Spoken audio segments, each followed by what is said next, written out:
Comenzamos la videoclase de segunda vuelta de uno de los temas más importantes del MIR de cardiología, como son las arritmias, tanto las brady como las taqui, ¿de acuerdo?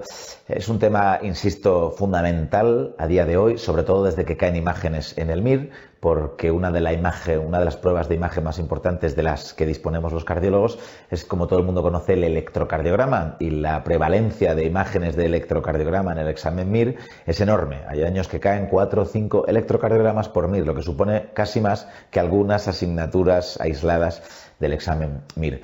Como nuestra idea en las videoclases de segunda vuelta es darle un perfil meramente práctico, derivamos al alumno desde el punto de vista teórico a la videoclase de primera vuelta. Aquí nos centraremos evidentemente en la interpretación del electrocardiograma. Si hay gente que no anda muy fina con el electrocardiograma, os recomiendo encarecidamente que veáis esta videoclase que intentaré hacer muy cortita, en la que os voy a exponer mis trucos para enfrentarme a un electrocardiograma en la vida real, lo que yo uso, y sobre todo en el examen MIR, que al final es el objetivo de todos, que es acertar la pregunta del electrocardiograma que nos caiga.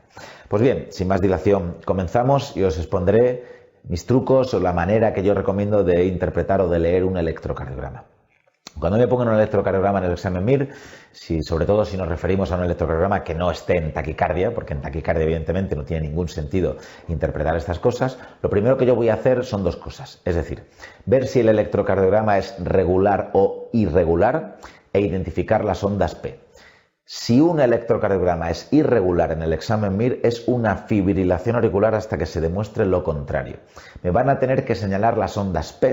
Las ondas P van a tener que ser gigantes, todas iguales, y yo estar absolutamente convencido de que existen P's para yo negar que el paciente está en fibrilación auricular. Porque si el electrocardiograma es irregular, el paciente está en FA. Esa es mi primera recomendación.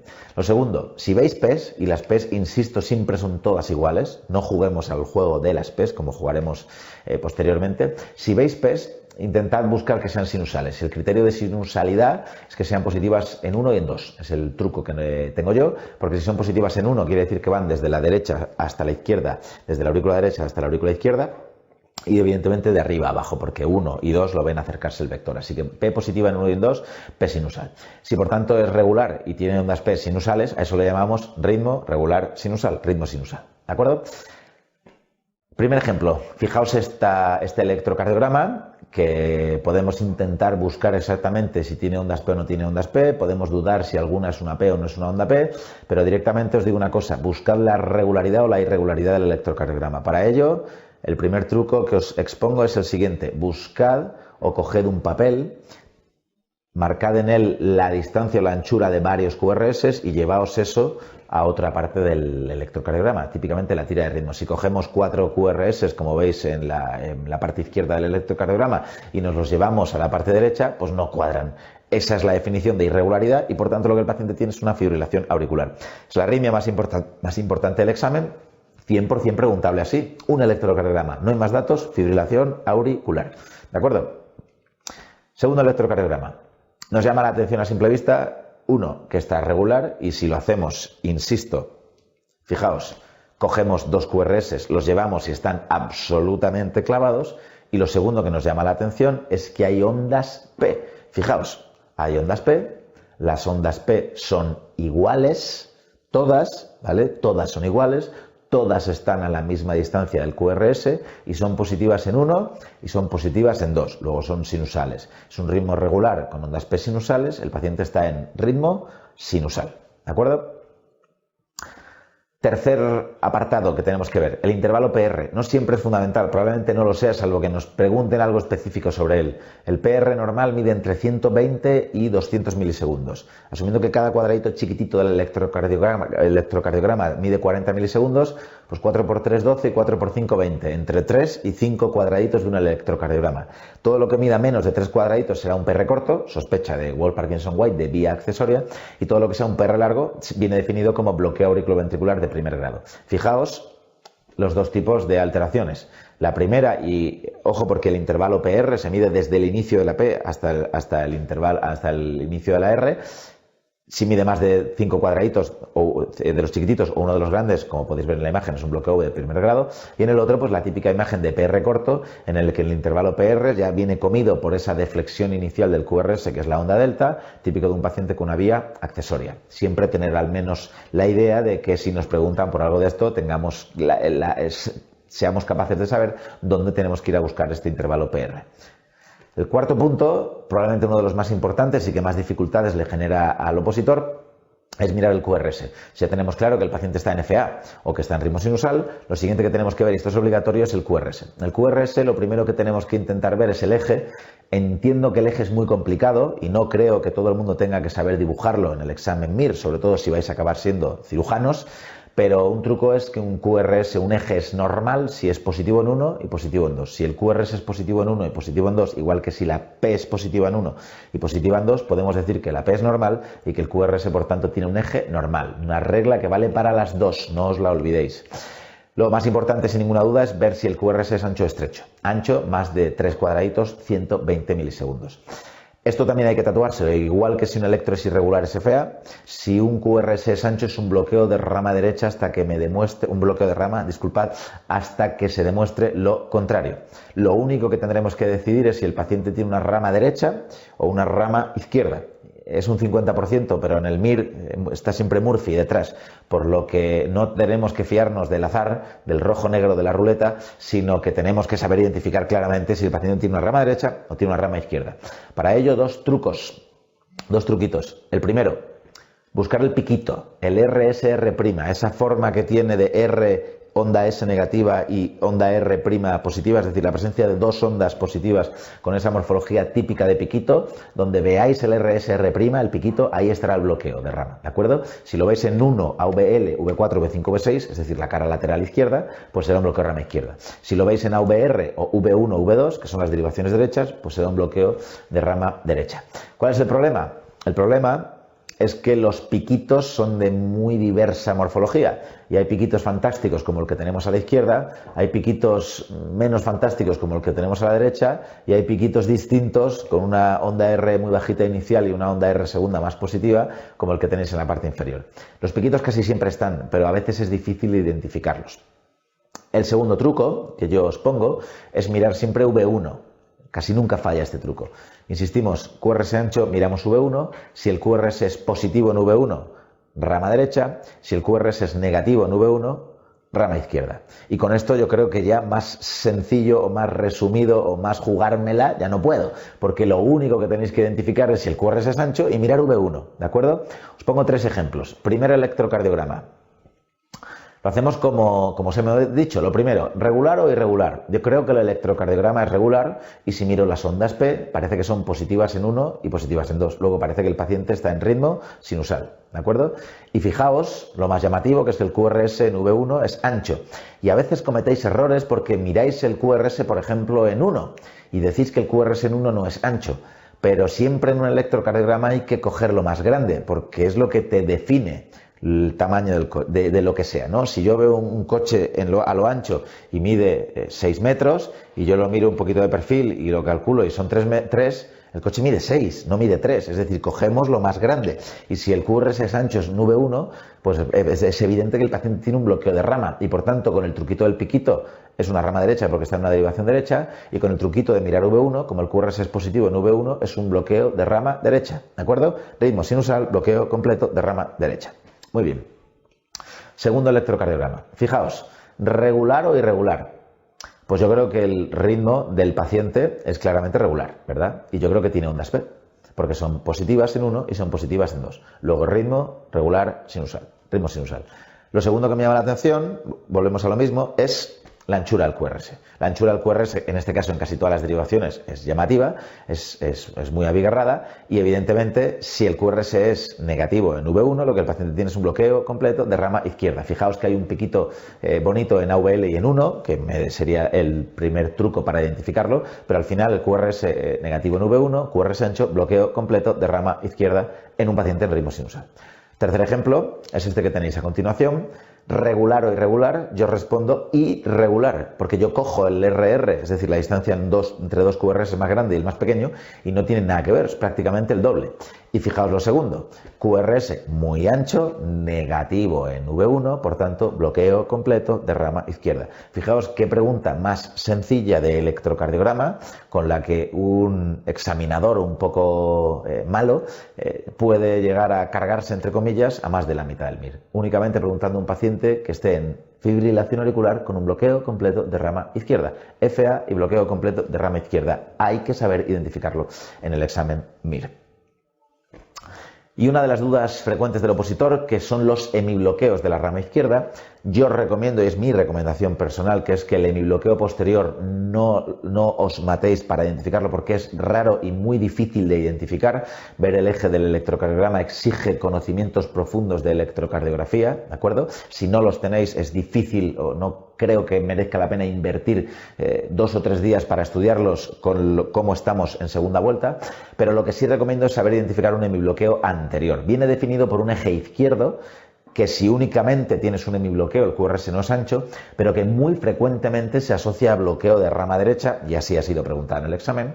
Por tanto, la identificación de un hemibloqueo anterior exige ver un QRS negativo en la cara inferior. Para esto hay una regla mnemotécnica que es PNN da pena, pero desde luego lo que tenéis que saber es que siempre que miréis un bloqueo de rama derecha, buscad la presencia de QRS negativo en cara inferior.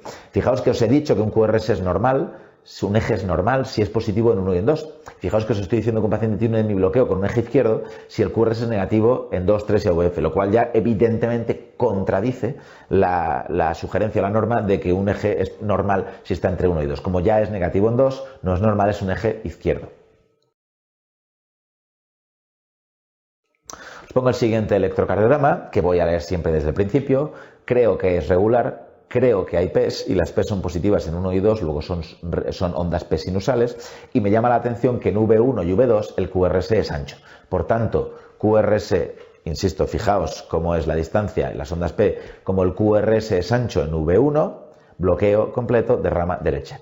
Y siempre tengo que sospechar la presencia de un hemibloqueo. Y para sospecharla lo que hago es irme a ver la cara inferior del corazón, 2, 3 y AVF. Y aquí me doy cuenta de que el QRS en 2, 3 y AVF es negativo.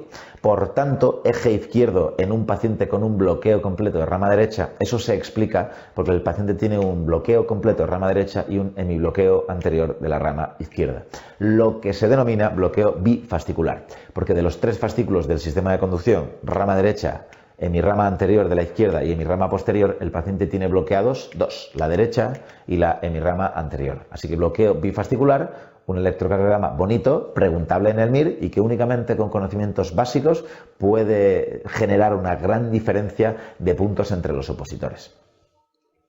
Siguiente electrocardiograma, que está un poquito oscuro, volvemos a lo mismo. Creo que el electrocardiograma es regular. ¿De acuerdo? Fijaos, cojo 3 QRS y se cuadran los 3 a uno y a otro lado, regular. Creo que hay ondas P. Fijaos que hay ondas P, positivas en 1 y positivas en 2. Pero ya me llama la atención una cosa, que es que el segmento P, el intervalo PR, es largo, porque si yo cojo desde el inicio de la P, donde la tengo señalada, que prácticamente está empezando el primer cuadradito grande, al inicio del QRS, pues tenemos todo el cuadradito entero grande y un pequeño cachito del siguiente, es decir, mide más de 200 milisegundos, por tanto el paciente está en ritmo sinusal, pero tiene un bloqueo AV de primer grado. Y además de esto, lo que más me llama la atención de este electrocardiograma es que el paciente tiene un QRS muy ancho sobre todo, por ejemplo, en 3. En 3 prácticamente mide 200 milisegundos, uno de los grandes. Entonces yo miro V1 y llego a la conclusión de que el paciente tiene un bloqueo completo de rama izquierda. Fijaos en el piquito en AVL, un piquito muy bonito, derivación izquierda, bloqueo completo de rama izquierda. Y que nadie me diga aquí que lo que el paciente tiene es un hemibloqueo anterior porque el QRS sea negativo en 2, 3 y AVF. Si el paciente tiene un bloqueo completo de rama izquierda, se asume que tiene un hemibloqueo anterior y posterior, es decir, están las dos bloqueadas y por eso el paciente tiene un bloqueo completo de rama izquierda. No tiene ningún sentido buscar hemibloqueos en presencia de rama izquierda, por eso solo hay que buscarlo cuando el paciente tiene un bloqueo completo de rama derecha por la asociación típica o cuando no tiene nada, si es que veis que la pregunta nos tira por estos derroteros. ¿De acuerdo? Y por último, el punto 5, que no es de hacer de rutina, solo si nos preguntan, mirad el intervalo QT. El intervalo QT lo más interesante es ver si está largo, que es cuando mide más de 440 milisegundos, que son 11 cuadraditos del examen MIR. Insisto, solo si veis que la pregunta versa sobre el QT, exactamente igual que el PR, no es algo que haya que ver de rutina. Y en ese caso, si sospechamos QT largo, farmacológico o congénito, pues dos truquitos para identificarlo. Lo primero, contar cuadraditos. 11 cuadraditos, QT largo. Como podéis ver en este electrocardiograma regular con ondas P sinusales, contamos cuadraditos, QT largo más de 11 milisegundos. ¿De acuerdo? ¿Cuál es el problema? El que tenemos a continuación, que muchas veces el intervalo QT se modifica por la frecuencia cardíaca. No es lo mismo un QT de 10 cuadraditos cuando el paciente va a 40 latidos por minuto que cuando el paciente va a 100 latidos por minuto, porque prácticamente en 10 cuadraditos está el siguiente QRS. Entonces, ¿qué es lo que tenemos que hacer? Un truco para identificar, es el que os ponemos a continuación. Primero tenéis que fijaros o coger la línea que separa dos QRS, ¿vale? Trazar el punto medio entre la separación de los dos QRS y fijaros si el final de la onda T queda más allá o más cerca de esa línea imaginaria media. Siempre que quede a priori por detrás de esa línea media, podemos afirmar, siempre que el paciente no vaya muy taquicárdico, que el paciente tiene un intervalo QT largo. Y fijaros este electrocardiograma en el que es muy llamativo, que es que la onda T prácticamente se está comiendo a la onda P que le sigue posteriormente. ¿De acuerdo? Y lo prometí antes y lo pongo en este ejemplo. En caso de ver o creer que vemos ondas P, no juguemos al juego de las ondas P. Si un electrocardiograma, y lo digo por última vez, es irregular, se trata de una fibrilación auricular. Y en ocasiones podemos llegar a ver la línea de base, que se mueve, que genera movimientos, que el paciente respira, que el paciente se toca, que la aurícula está fibrilando pero no está quieta, es decir, no es una asistolia auricular, sino que las aurículas están fibrilando y pueden verse ondas F, pues nos puede dar lugar a imágenes como la que tenéis en la parte izquierda del electrocardiograma, justo al principio, en el segundo latido, que es esta que os pongo a continuación, en la que podemos llegar a creer que ese moco, esa protuberancia, esa minúscula inverberación de la línea de base del electrocardiograma puede ser una onda P. Y nuestro cerebro puede llegar a creer que eso es una P y empezar a buscar ondas P a lo largo de todo el electrocardiograma y de alguna manera autoconvencerse de que como hay P el paciente está en ritmo sinusal. No, insisto, si el paciente está en sinusal, todas las P tienen que ser iguales. Y las P no son minúsculas, no son microscópicas, no son pedos del electrocardiograma, ¿de acuerdo? Las ondas P, si existen, son bellas, son esbeltas y siempre tienen un PR similar. Fijaos que si eso es una onda P y me voy a otra parte del electrocardiograma, podríamos llegar a la conclusión de que delante de ese QRS hay dos P's, no una sino dos P's consecutivas, una con un PR largo, otra con un PR corto, una que no se sigue de QRS, otra que sí se sigue de QRS, las dos de morfología distinta, y que si decimos que son sinusales, diríamos que las aurículas del paciente están yendo casi a 250 latidos por minuto, algo que es prácticamente imposible. ¿Qué quiere decir esto? Que no son P's, que son ondas F, que son movimientos del paciente, que si el electrocardiograma es irregular, marquemos la fibrilación auricular, salvo que veamos unas ondas P enormes y clarísimas y que no nos generen absolutamente ningún tipo de duda. El algoritmo que yo uso para interpretar un electrocardiograma es más que suficiente para enfrentarnos a la pregunta del examen MIR de electrocardiografía.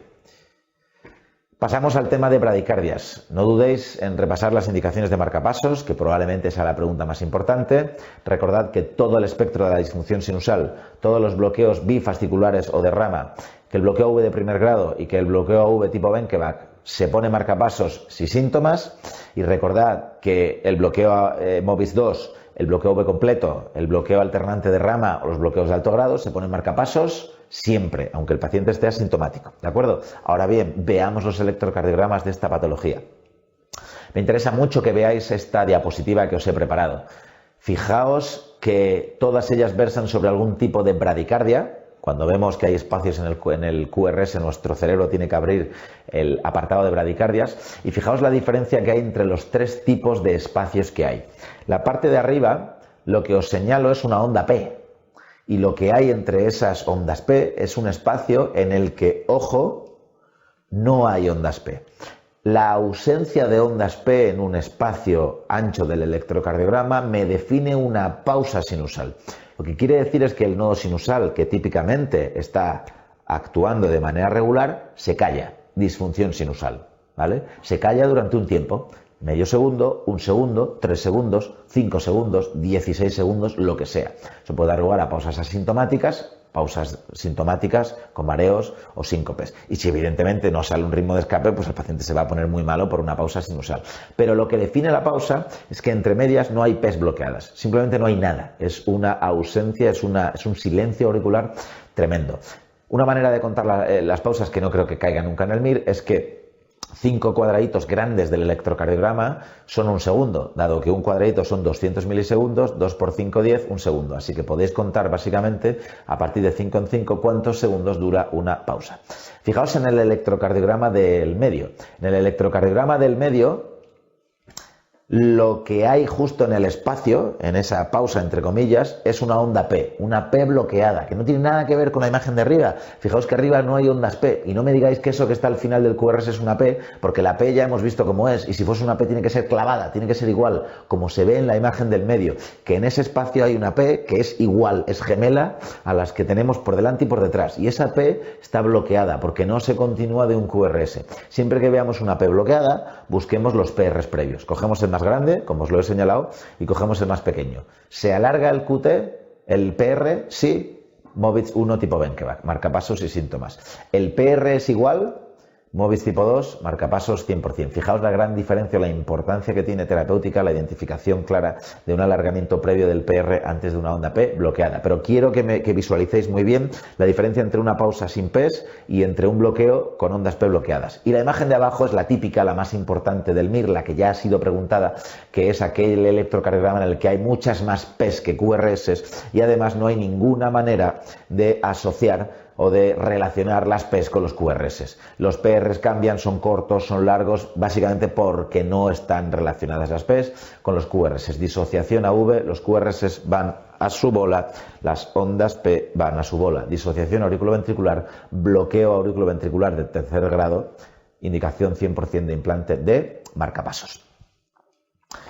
Continuamos, y ya que hablamos de marcapasos, un electro que no ha caído en el examen MIR, pero que a lo mejor en algún momento a alguna persona un poco mala le da por meterlo en el examen, que es el electrocardiograma de un marcapasos, para lo que sin ninguna duda, crucemos los dedos si cae, lo que tendremos que buscar es eso que pone ahí, la espiga, que es ese palo recto delante de la zona estimulada por el marcapasos, bien aurícula sería la P, bien ventrículo como este caso, que sería el QRS, que no tiene por qué verse, pero que la mayoría de marcapasos todavía lo expresan a nivel del electro, y es esa típica espiga. Si la vemos, lo que el paciente tiene es un marcapasos, y por tanto ya el problema que tendrá es probablemente ya esté tratado, es decir, tuvo una bradicardia y ya se le puso un marcapasos. Evidentemente, si vemos una línea con espigas que no se continúan de ondas P o de QRS, lo que significará es que ese marcapasos no funciona bien, fallo de captura del marcapasos.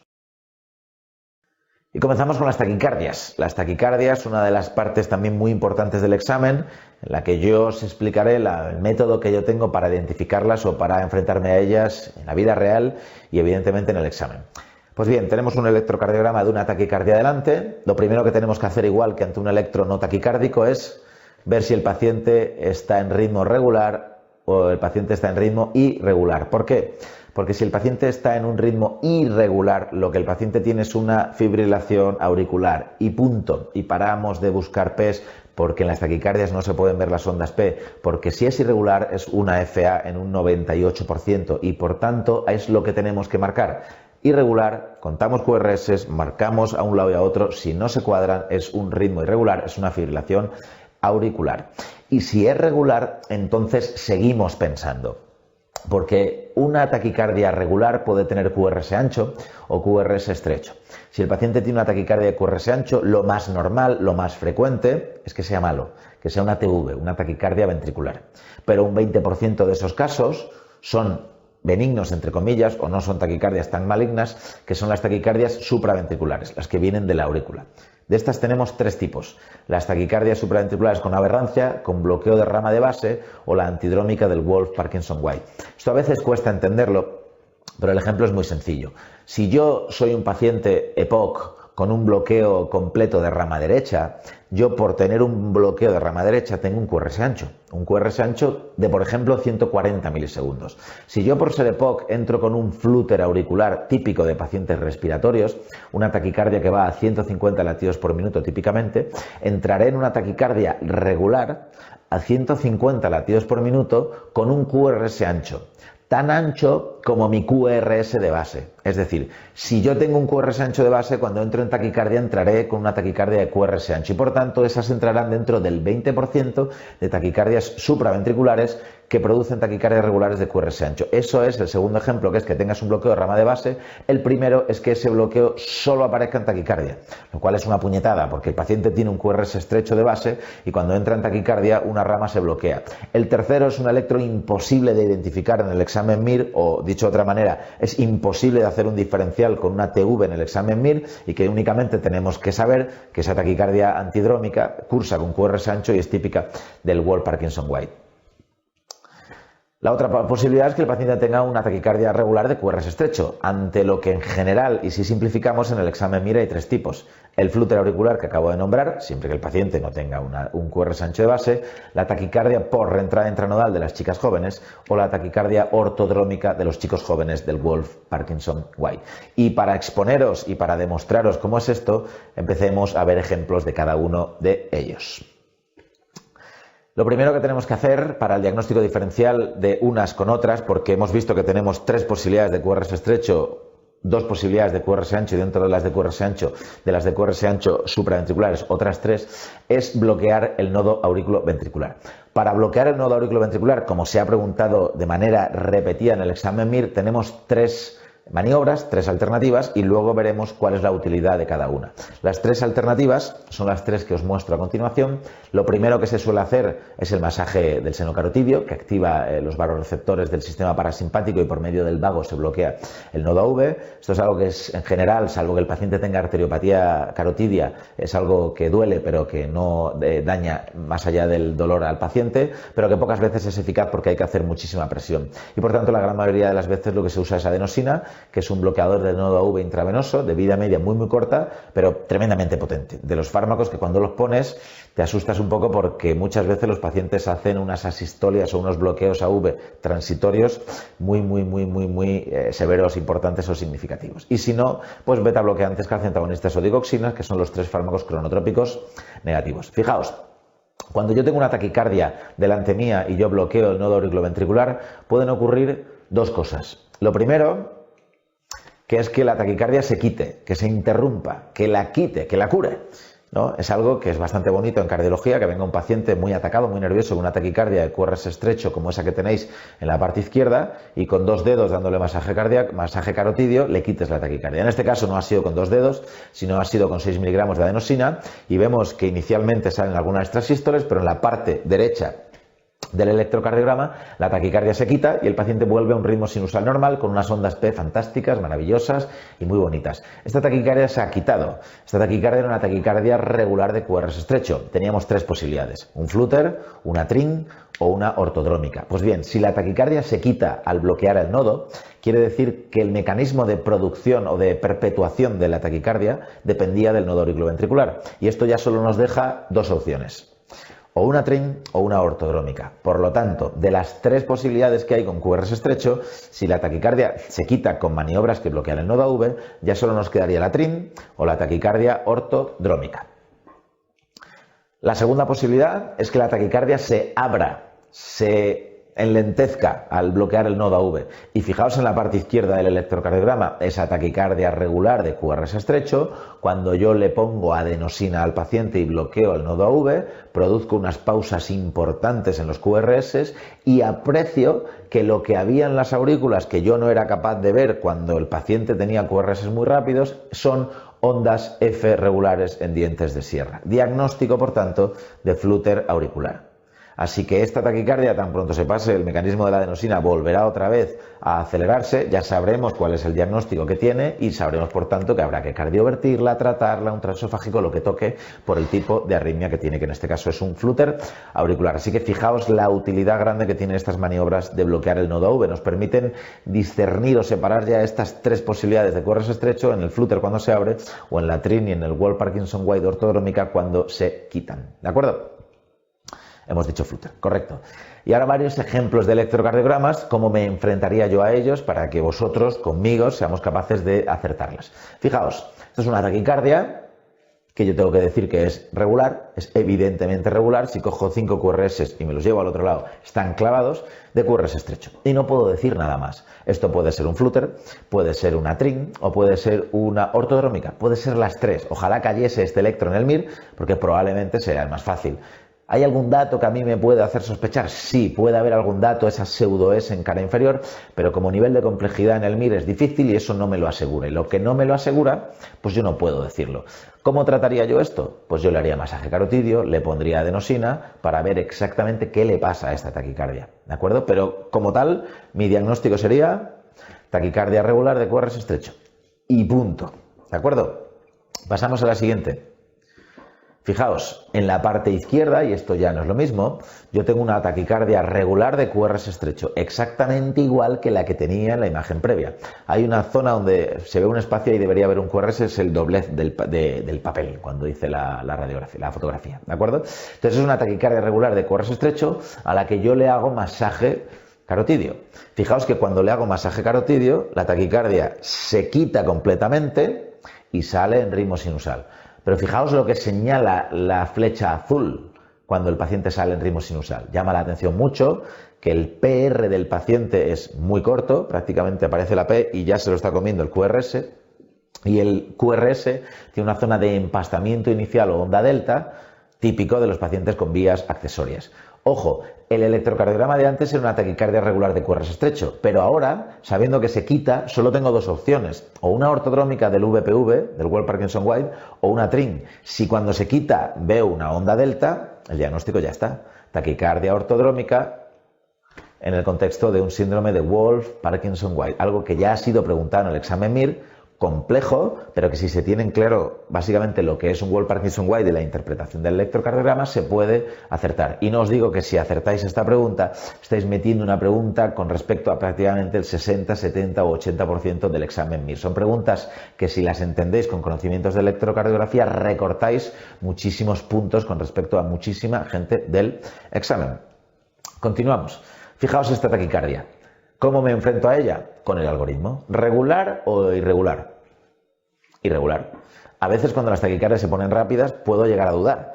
Pues no hay nada como coger la parte superior del papel, apuntarse 5 QRS, llevárselos a medio, llevárselos a la derecha y desde luego darme cuenta que no son iguales. Que si cojo el intervalo RR más largo y el más pequeño, prácticamente son el doble uno que el otro. Por tanto, taquicardia irregular, fibrilación auricular y paro, fibrilación auricular, ya está. Y ya me centro a ver qué me preguntan, si la anticoagulación, si el manejo, si más o menos 48 horas o lo que toque. ¿De acuerdo? Siguiente electrocardiograma. Fijaos, taquicardia regular de QRS ancho. Y así es como se hacen los electrocardiogramas del MIR. Taquicardia regular de QRS ancho. Sé que esto 4 de cada 5 veces será una ATV. Y probablemente por la pinta que tiene esta taquicardia será una ATV, porque es muy fea, porque el QRS es muy ancho y porque tiene una cosa que es la concordancia positiva en todas las precordiales. Fijaos que os he puesto de V1 a V6, donde el QRS es positivo en todas. Eso es muy raro en un electrocardiograma si fuese supraventricular. Pero bueno, estoy hablando de probabilidades, 4 de cada 5. Y además sé que si este paciente tiene un antecedente de un infarto, ese 4,5 pasa a ser 4,98 de cada 5, es decir, 98% de los pacientes que tienen en ese caso la probabilidad de que esto sea una ATV, ¿vale? Pero sobre el papel, el diagnóstico es taquicardia regular de QRS ancho. Regular de QRS ancho. Muy probable TV, estoy de acuerdo. Muy probable TV. Si tuviera que marcar en el MIR, pondría muy probablemente una TV porque el 80% son taquicardias ventriculares y si tienes un antecedente de un infarto, un 98%. ¿De acuerdo? Seguimos. Fijaos en este electrocardiograma de la parte izquierda de la diapositiva, en la que lo que hay es una taquicardia regular, que va a 150 latidos por minuto clavada, de QRS ancho.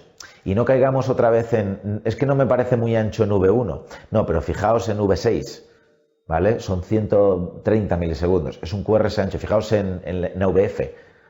QRS es bastante grande, es ancho, ¿vale? Y me decís, bueno, si es QRS ancho, bloqueo de rama derecha o bloqueo de rama izquierda. Pues como es negativo en V1, bloqueo de rama derecha, izquierda, disculpad, bloqueo de rama izquierda. Pues bien, esto es una taquicardia, y lo pone ahí, regular de QRS ancho, con imagen de bloqueo de rama izquierda, ¿de acuerdo? Y que muy probablemente se trate de una taquicardia ventricular. Pero vosotros que sois muy listos y que sospechabais que esto es raro que sea una taquicardia ventricular por la morfología del QRS, porque esa morfología de bloqueo de rama izquierda te resulta familiar, pues lo que hacéis es ponerle adenosina. Y al ponerle adenosina, veis que lo que antes era una taquicardia regular de QRS ancho se abre, algo que si fuera una TV no le haríamos absolutamente nada, y empiezan a aparecer ondas regulares en dientes de sierra en todas las derivaciones. Por tanto, el juicio diagnóstico ahora es una taquicardia regular de QRS ancho con bloqueo de rama izquierda, flúter auricular. Este es uno de los 20% de casos de tener una taquicardia regular de QRS ancho que en el fondo es una supra, que es un flúter, y se ha diagnosticado poniéndole adenosina a este paciente. ¿De acuerdo? Siguiente. Y por último, este electrocardiograma.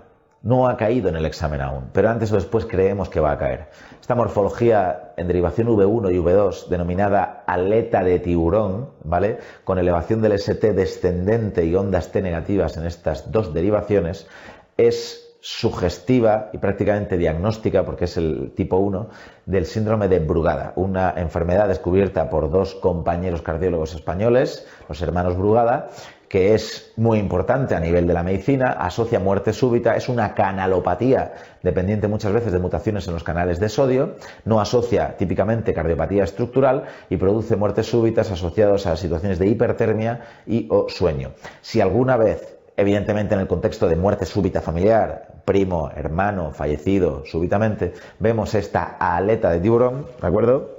Síndrome de Brugada. Y esperemos que os haya sido de utilidad el tema de arritmias, sobre todo la manera en la que yo tengo para interpretar un electrocardiograma y una taquicardia, y que esto, el día que caiga en el examen MIR los electrocardiogramas, nos sirva a todos para acertar la pregunta. Muchísimo ánimo con el estudio como siempre, porque evidentemente la cardiología es muy bonita, pero muy dura.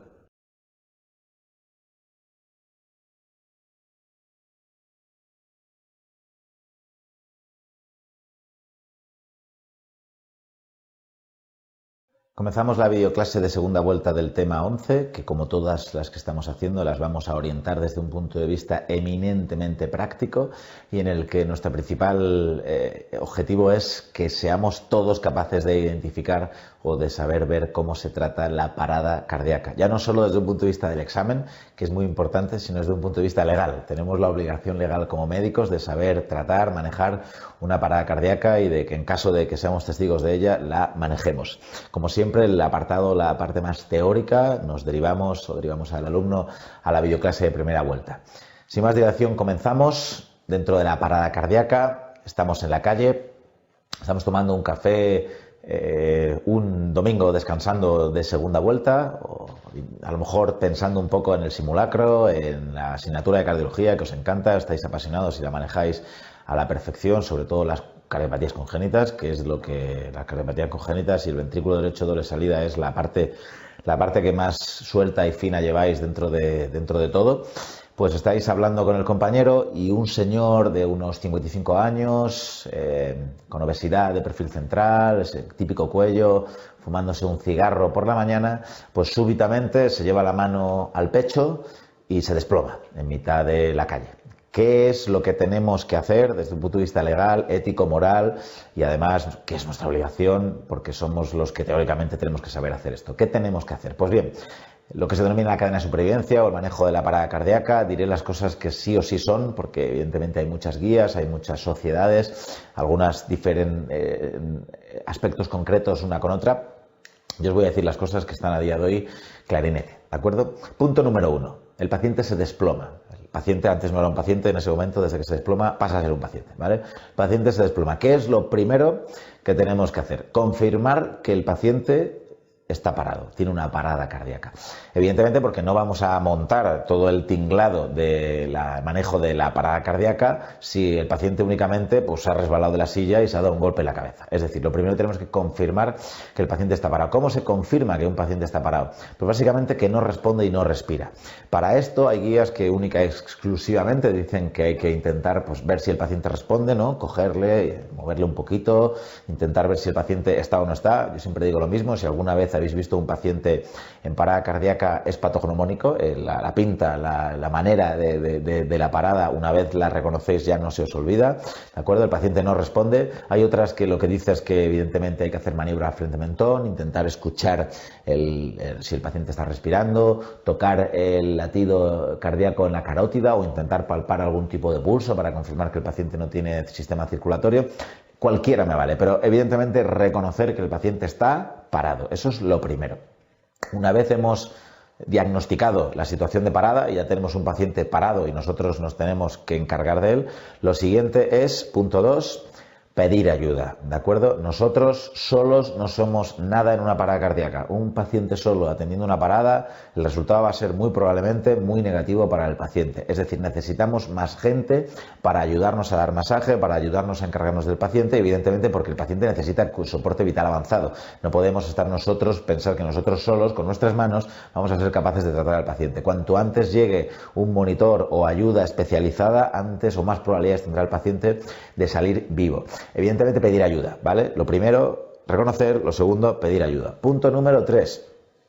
Comenzar con las compresiones. No hay que comenzar con el manejo de la vía aérea, no hay que comenzar a dar boca a boca, no hay que buscar un ambú y empezar a dar ambú, ¿de acuerdo? A día de hoy, en la calle, si el paciente está parado, no respira y pedimos ayuda, lo siguiente es empezar masaje cardíaco. Masaje cardíaco, 30 compresiones y si estás experimentado, 2 respiraciones, lo cual ni siquiera es obligatorio. Respuesta de Amir, compresiones torácicas inmediatas. Es lo primero que empieza a mover la sangre a nivel circulatorio y a mandar algo de sangre al cerebro, porque lo más importante en una parada cardíaca es la encefalopatía posanóxica como consecuencia de estar 2-3 minutos sin sangre en el cerebro. La probabilidad mayor de supervivencia sin daño neurológico la tendrá el paciente que tan pronto se desploma, uno empieza a dar masaje cardíaco, aunque la sangre que tenga no esté 100% oxigenada. Así que, repito e insisto, confirmar, ayuda, compresiones, ¿de acuerdo? Punto número 4. Monitorización tan pronto como sea posible. Monitorización bien con la UBI avanzada que llega primero, bien con la primera ambulancia que llega antes que la UBI y tiene un desfibrilador, bien con uno de los DESAs o DEAs semiautomáticos que están en los aeropuertos, en las estaciones, en los ambulatorios, en las plazas de toros, en las maratones, en cualquier sitio. Monitorizar, ver qué le está pasando al paciente, porque es una de las medidas que más vidas salva. Demostrar que el paciente tiene un ritmo desfibrilable y desfibrilarlo, que básicamente es el algoritmo que tenéis en el manual. Cuando nosotros le ponemos el monitor al paciente, es decir, las pegatinas del electrocardiograma, tenemos única y exclusivamente 2 posibilidades: ritmo desfibrilable o no desfibrilable. No desfibrilable, no se desfibrila. Desfibrilable, se desfibrila. Recordad que desfibrilar, cardiovertir, electrocutar, dar un choque, lo que queráis, es básicamente lo mismo, es resetear por medio de una descarga eléctrica la actividad eléctrica del corazón, ¿de acuerdo? Estos son los 4 tipos de arritmias que hay, que tenéis que conocer, que yo os voy a poner una a una con un electrocardiograma para que seamos todos capaces de identificarlo. Lo he dicho ya en todos los vídeos de presentación, es la pregunta más rentable del MIR de cardiología. Año tras año se pregunta algo así, es muy sencillo y no podéis permitiros el lujo de fallar una pregunta así, porque en general se fallan muy poco. Empezamos por la primera. Ritmo desfibrilable, como el que tenéis a continuación. ¿Eso qué es? Eso básicamente es un lío muy feo, es una arritmia completamente desorganizada en la que si seguimos mi algoritmo es irregular, pero yo no veo QRS, yo no veo PES, yo no veo absolutamente nada. Puede parecer en algún momento que tiene algún tipo de actividad que me pueda parecer como si fuera una taquicardia ventricular, pero hay otros momentos que básicamente lo que parece es un niño de 2 años pintando con un bolígrafo una línea recta. Esa actividad completamente desorganizada ventricular es lo que se llama una fibrilación ventricular. La FV es incompatible con la vida. Ese ventrículo no está contrayéndose, no manda ni poca ni mucha sangre hacia adelante, no manda nada, está fibrilando. Va a 400, 500, 600 latidos por minuto, no es un latido eficaz y eso simplemente, pues una vez aparece, a los 2-3 segundos, el paciente se colapsa, cae al suelo, pierde el conocimiento y se muere, ¿de acuerdo? Una FV, no pongáis una FV como posibilidad en un paciente que viene diciendo a urgencias que está mareado. La FV es mortal por definición, ¿de acuerdo? Puede quitarse ya sola o puede quitarse con una cardioversión, con una descarga eléctrica, pero evidentemente es una cosa muy frecuente, fallecer en la calle, sobre todo secundario, un infarto agudo de miocardio. Muchas pacientes que tienen mala suerte porque en el contexto del infarto la arteria se cierra, la mano al pecho y en ese momento arritmia, FV. Suelo, y eso es una causa muy típica, muy frecuente de parada cardíaca extra hospitalaria. Los que llegan a la urgencia son los que caen en el examen MIR, que son los que no tienen esta arritmia en la fase aguda, sino que les da tiempo a avisar a la ambulancia por el dolor o a acudir por su propio pie al hospital. Así que no perdáis de vista el electro de una fibrilación ventricular, ¿de acuerdo? Desfibrilación inmediata. Segundo tipo, este que tenéis a continuación. ¿Qué es lo que tenemos ahí? Pues si usamos mi algoritmo, eso es una taquicardia regular de QRS ancho, muy ancho, anchísimo, ancho que asusta, ancho que da miedo, ¿vale? Eso sabemos que es un 80% taquicardia ventricular o un 20% taquicardia supraventricular. Pero si el paciente está en el suelo, sin pulso y sin responder, digamos que va a ser la mala, ¿no? Digamos que va a ser un perfil de malignidad porque el cuadro clínico te orienta a que lo que el paciente tiene no es una taquicardia con aberrancia, sino que lo que está teniendo es una taquicardia ventricular. Eso es una taquicardia ventricular, muy probablemente, que en el caso de que esté parado el paciente, se llama taquicardia ventricular sin pulso. Esa misma taquicardia la podría tener otro paciente entrando por la puerta diciendo tengo palpitaciones en el cuello. Porque es una taquicardia pues a 240 latidos por minuto, que a lo mejor un paciente tiene la suerte de venir mareado, otro viene en shock cardiogénico y otro se para. En el contexto que estamos, que es el de la parada cardíaca, el manejo de esto y de lo previo es el mismo. El paciente está parado y tiene una arritmia. Hay que desfibrilar lo antes posible. Cogemos las palas y un choque. Si sale, perfecto. Que no sale, otro choque. Que no sale, continuamos masaje. Y así hacemos ciclos 2 o 3 veces y a partir de la segunda, si no sale, amiodarona. No hay más en el manejo de la parada del ritmo desfibrilable. Amiodarona a partir del segundo ciclo de descargas y masaje y a partir de aquí descargas, masaje y en algún momento poner adrenalina. ¿De acuerdo? Es el manejo básico de la parada cardíaca. Si vosotros atendéis a un paciente, reconocéis, pedís ayuda, empezáis con presiones e identificáis un DESA, lo traéis, lo ponéis y rápidamente si el paciente tiene una FV o una TV, le salváis la vida con una desfibrilación precoz. Tercer tipo, ese que tenéis ahí, la asistolia. La asistolia es la manera en la que la mayoría de personas nos acaban muriendo de alguna manera, que es la ausencia del latido cardíaco. No hay PES, no hay QRS, no hay absolutamente nada. Esta es la que yo llamo el ritmo desfibrilable de Hollywood. ¿Por qué? Porque Hollywood lo que hace o lo que nos induce en este tipo de preguntas es a fallar la pregunta. ¿Qué se hace en las películas siempre que hay un ritmo de este tipo en Hollywood?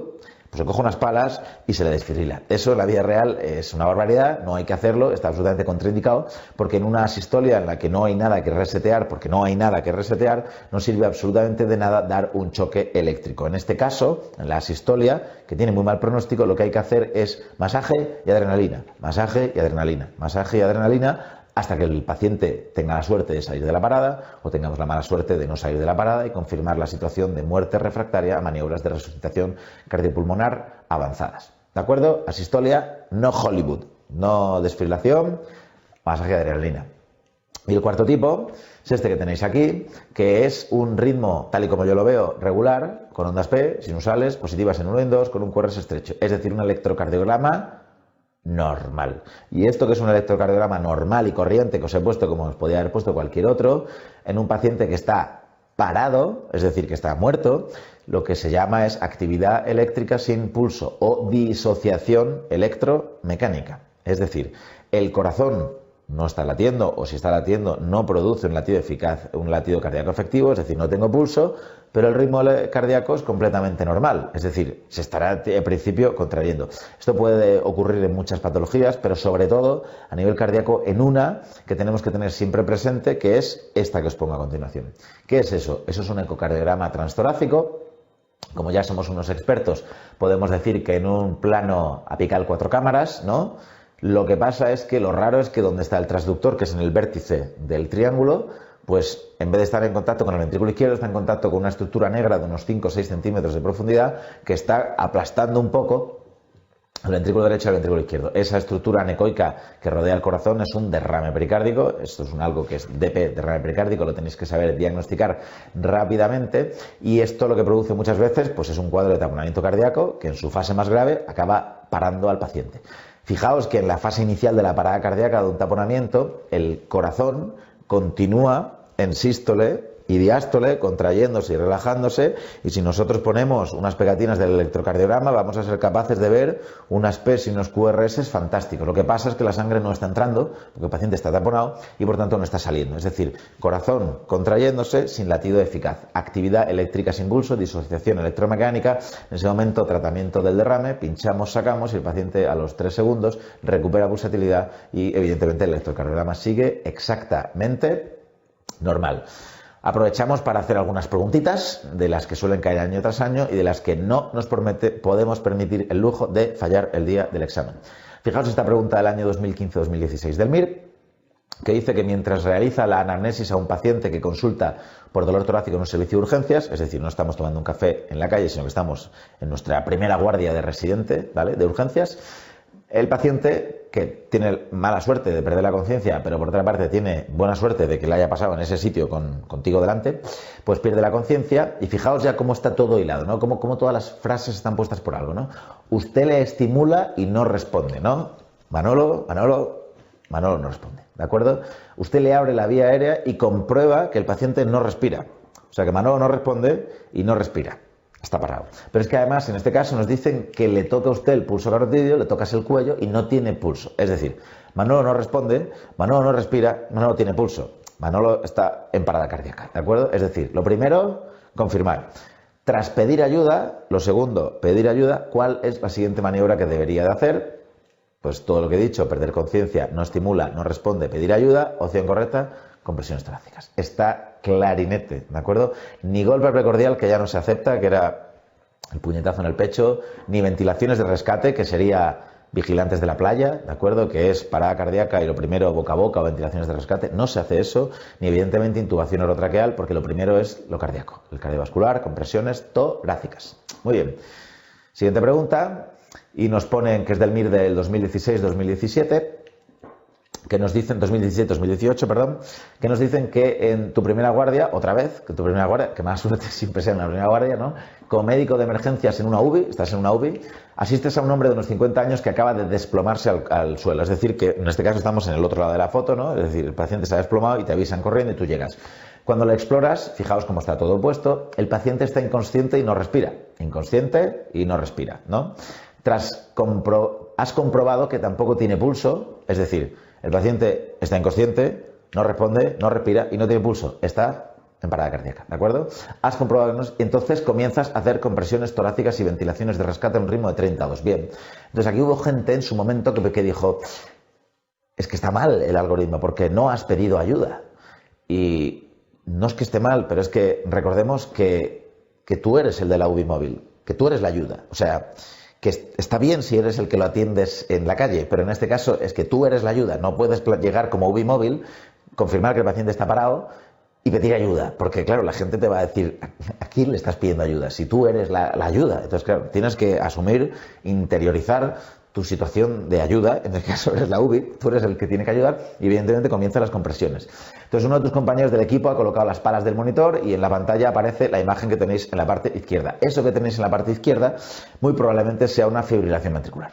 Podría ser una taquicardia ventricular polimórfica feísima, pero evidentemente sea lo que sea, que no nos van a preguntar por lo que tiene el paciente, estaremos todos de acuerdo que no es una asistolia y que no es una actividad eléctrica sin pulso, es una arritmia, es un ritmo desfibrilable y evidentemente ante un paciente muerto con un ritmo desfibrilable lo que tenemos que hacer es desfibrilar, ¿de acuerdo? Opción correcta, la 3, cargar el desfibrilador y aplicar una descarga para continuar inmediatamente con el masaje cardíaco. Muy bien, la opción 1 nos dice seguir con el masaje y abrir la vía aérea mediante intubación. Esto es muy antiguo, esto es lo que se haría antiguamente, que es manejo de la vía aérea prioritario, pero no, si tiene ritmo desfibrilable lo que más salva la vida es desfibrilar. Un acceso venoso para administrar adrenalina, estaría fantástico tenerlo, pero desde luego en este caso ya hemos visto la arritmia, hay que desfibrilar y coordinarnos con el centro de emergencias para que nos envíen ayuda, justamente lo que no hay que hacer porque somos la ayuda. Evidentemente, si necesitamos más ayuda, hablamos con el centro coordinador y pedimos ayuda extra o pedimos gente, lo que queráis, pero desde luego en este caso tener a un ritmo desfibrilable más de 30 segundos sin desfibrilar es aumentar cada minuto la probabilidad de que el paciente acabe finalmente falleciendo. Pues bien, hemos repasado bien la cadena de supervivencia, el algoritmo de manejo de una parada cardíaca, los dos tipos de ritmos que hay, desde un punto de vista muy práctico. Si cae en el MIR la pregunta, esperemos que esto os haya servido de ayuda y evidentemente nos remitimos a la parte teórica del manual y de la videoclase en la primera vuelta. Si tenéis cualquier tipo de duda, muchísimo ánimo con el estudio MIR, que la cardiología es muy bonita, pero muy dura.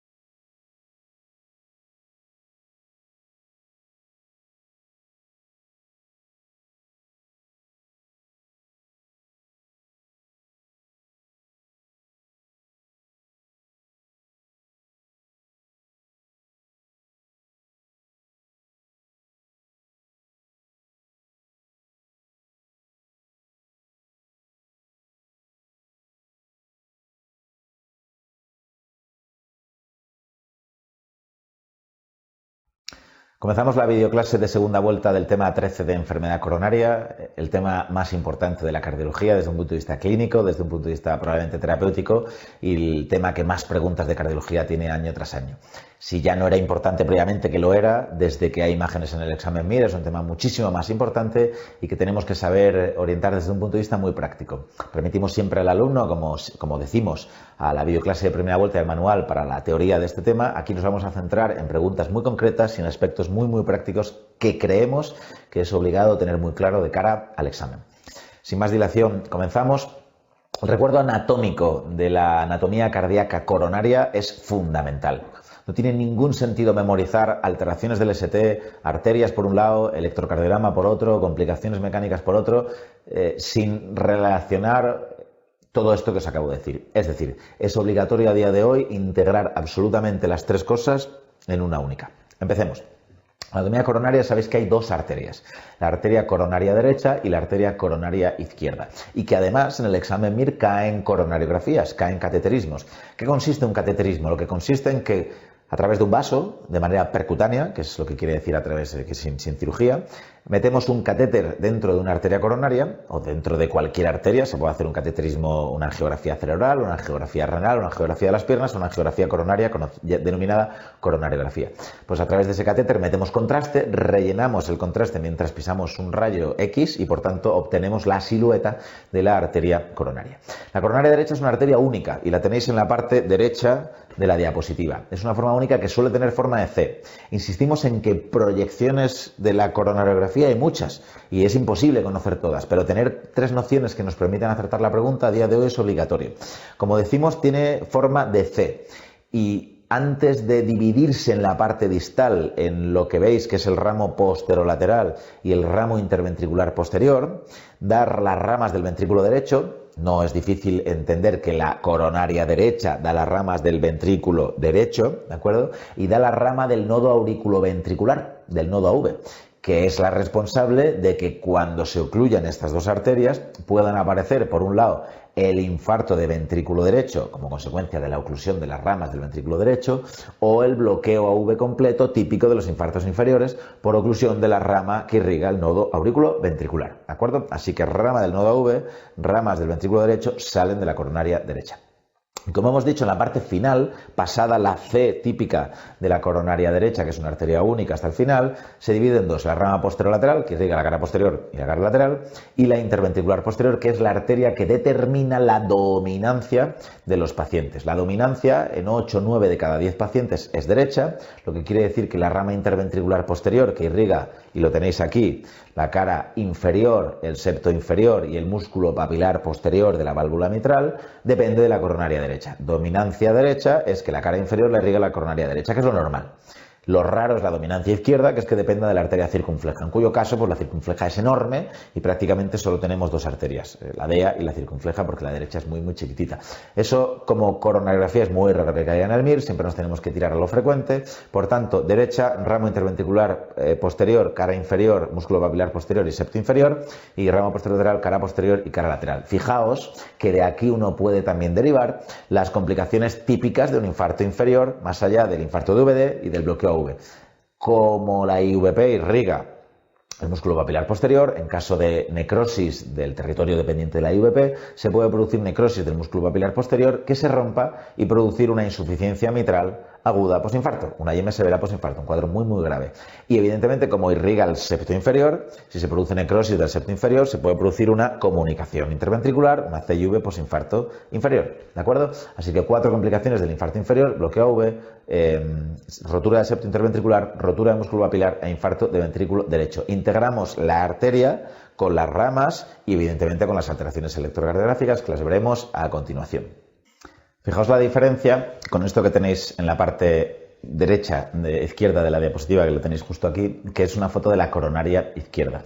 La coronaria izquierda es una arteria muy muy muy cortita, que tiene una parte común, que es el tronco coronario izquierdo, que es lo que tenéis señalado con la flecha, que posteriormente se divide rápidamente en dos grandes arterias. La descendente anterior, que es la arteria por antonomasia cardíaca, que irriga, como veis, la cara anterior, el septo interior y la cara lateral, y la circunfleja, que es una arteria un poco más pequeña, probablemente de las tres la menos importante, la que menos complicaciones suele dar a nivel mecánico o arrítmico, por tanto la que menos juego da de cara a los casos clínicos, y que irriga principalmente la cara posterior y un poquito de la cara lateral a través de los ramos marginales.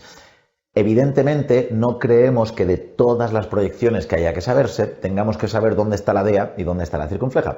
Porque la DEA puede estar arriba y la circunfleja abajo, o pueden estar al revés, o pueden estar cruzadas, o puede verse dependiendo del ángulo desde donde se ponga el rayo.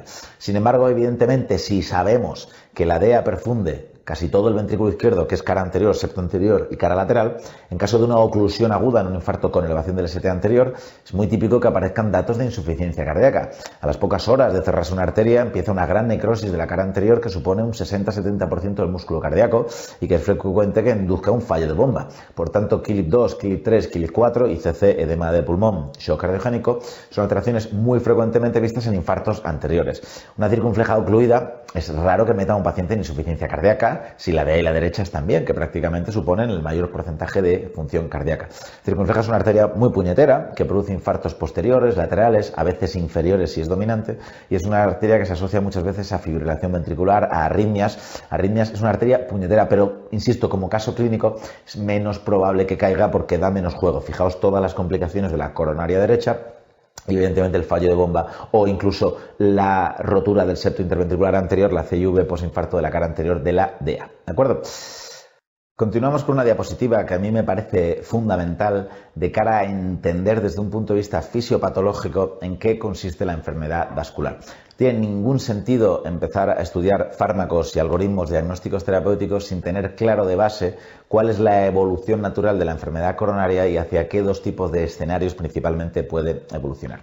Lo que tenéis en la parte superior de esta diapositiva es un corte axial de la luz del vaso, en el que en la parte superior se está empezando a formar la placa de ateroma. Esta se forma a partir de los 30-40 años en sujetos predispuestos, que son varones típicamente, con muchos factores de riesgo cardiovascular, carga genética, diabéticos, hipertensos, fumadores, sobrepeso, sedentarismo, etc. Es decir, la película, la foto típica del examen MIR de todo paciente vasculópata. Este vasculópata puede ser coronario, puede ser cerebral, puede ser renal, puede ser a nivel de las piernas. Nosotros nos vamos a centrar en el más importante de todos, que es el cardíaco, y es el que a día de hoy o en el momento actual nos atañe. Pues bien, la primera manera en la que puede evolucionar esta enfermedad coronaria es hacia la progresión, es decir, el aumento progresivo del tamaño de la placa de ateroma hasta que oblitera un 70% la luz del vaso. Cuando un vaso se cierra un 70%, en reposo el corazón puede mantener esas demandas de oxígeno, de nutrientes, de manera estable. Es decir, en reposo el paciente no tiene ningún tipo de limitación. Pero cuando se requiere que llegue un poquito más de sangre a ese corazón porque se está taquicardizando o está latiendo un poquito más fuerte para hacer un esfuerzo determinado, pues es cuando ya no llega esa sangre y entonces el corazón da la primera luz de alarma y dice, me duele. Esto es lo que se considera como angina de esfuerzo estable, que siempre ocurre ocurre con el mismo esfuerzo, que es un perfil de dolor típico anginoso y que desaparece por definición cuando el paciente baja las demandas de oxígeno, es decir, cuando el paciente se detiene, a los pocos minutos el dolor se quita y el paciente en reposo está perfectamente bien. Fijaos que el perfil del paciente con angina estable es un perfil de riesgo cardiovascular estándar, pero el perfil de la placa de ateroma es una placa muy estable y con un borde muy duro. Es decir, es una placa lipídica, pero que no está formando todo por lípidos y por una pared muy frágil o muy fina, sino que tiene una pared muy gorda con menos lípidos en su interior. Es una placa que va creciendo, muy estable, prácticamente muy difícil que se rompa, pero que evidentemente puede producir síntomas.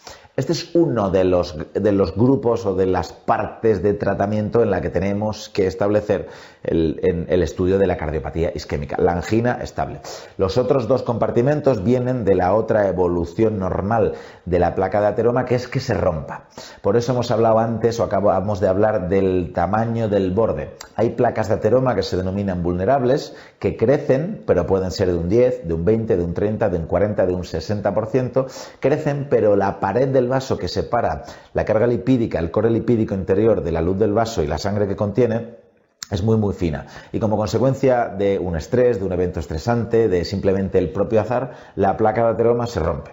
Cuando la placa de ateroma se rompe, como veis en la imagen, entra en contacto la sangre con el colesterol, y la sangre está hecha para, si entra en contacto con una estructura ajena, coagularse. Eso está muy bien cuando la estructura ajena es externa al vaso. Cuando la estructura ajena es interna al vaso, el problema es que se forma un trombo, un coágulo dentro del propio vaso, y eso es la definición de síndrome coronario agudo, que es la otra segunda parte grande de entidades o enfermedades dentro de la cardiopatía isquémica. Una es la angina de esfuerzo estable y la otra es el evento agudo en forma de síndrome coronario agudo, que desde un punto de vista fisiopatológico se entiende muy bien dependiendo de la cantidad de trombo que tengamos. Si el trombo es enorme, cierra o oblitera o ocluye completamente la luz del vaso y deja de pasar sangre desde donde está esa placa rota hacia distal, pues se produce una elevación del ST o una lesión epicárdica, es decir, un síndrome coronario agudo con elevación del ST, uno de los grandes síndromes de la cardiología. Si por el contrario la placa se rompe, se produce un coágulo, se estrecha mucho la luz del vaso, pero no se cierra completamente el paso de sangre hacia distal, lo que tendremos es un síndrome coronario agudo sin elevación del ST, que podrá ser una angina inestable o un infarto sin elevación del ST en función de si el paciente eleva daños de marcadores de daño miocárdico o no. Pero existen tres grandes parcelas o grupos de enfermedades dentro de la enfermedad coronaria, que son, y así lo tenemos que establecer y que diferenciar a la hora de estudiar la cardiopatía isquémica. Por un lado, la angina estable, por otro lado, el sin elevación del ST y, en tercer lugar, el con elevación del ST. Entender cómo funciona la cardiopatía isquémica es muy rentable para luego, posteriormente, ir rellenando los huecos de la teoría que tenemos en el manual y en la videoclase de primera vuelta. Pero no tenemos que perder de vista el algoritmo general fisiopatológico de la cardiopatía isquémica, fundamental desde nuestro punto de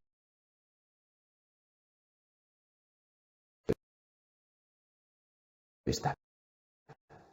Pues bien, dentro de la teoría no vamos a hablar de ella, pero tres pinceladas muy básicas de los tres algoritmos diagnóstico-terapéuticos que acabamos de hablar.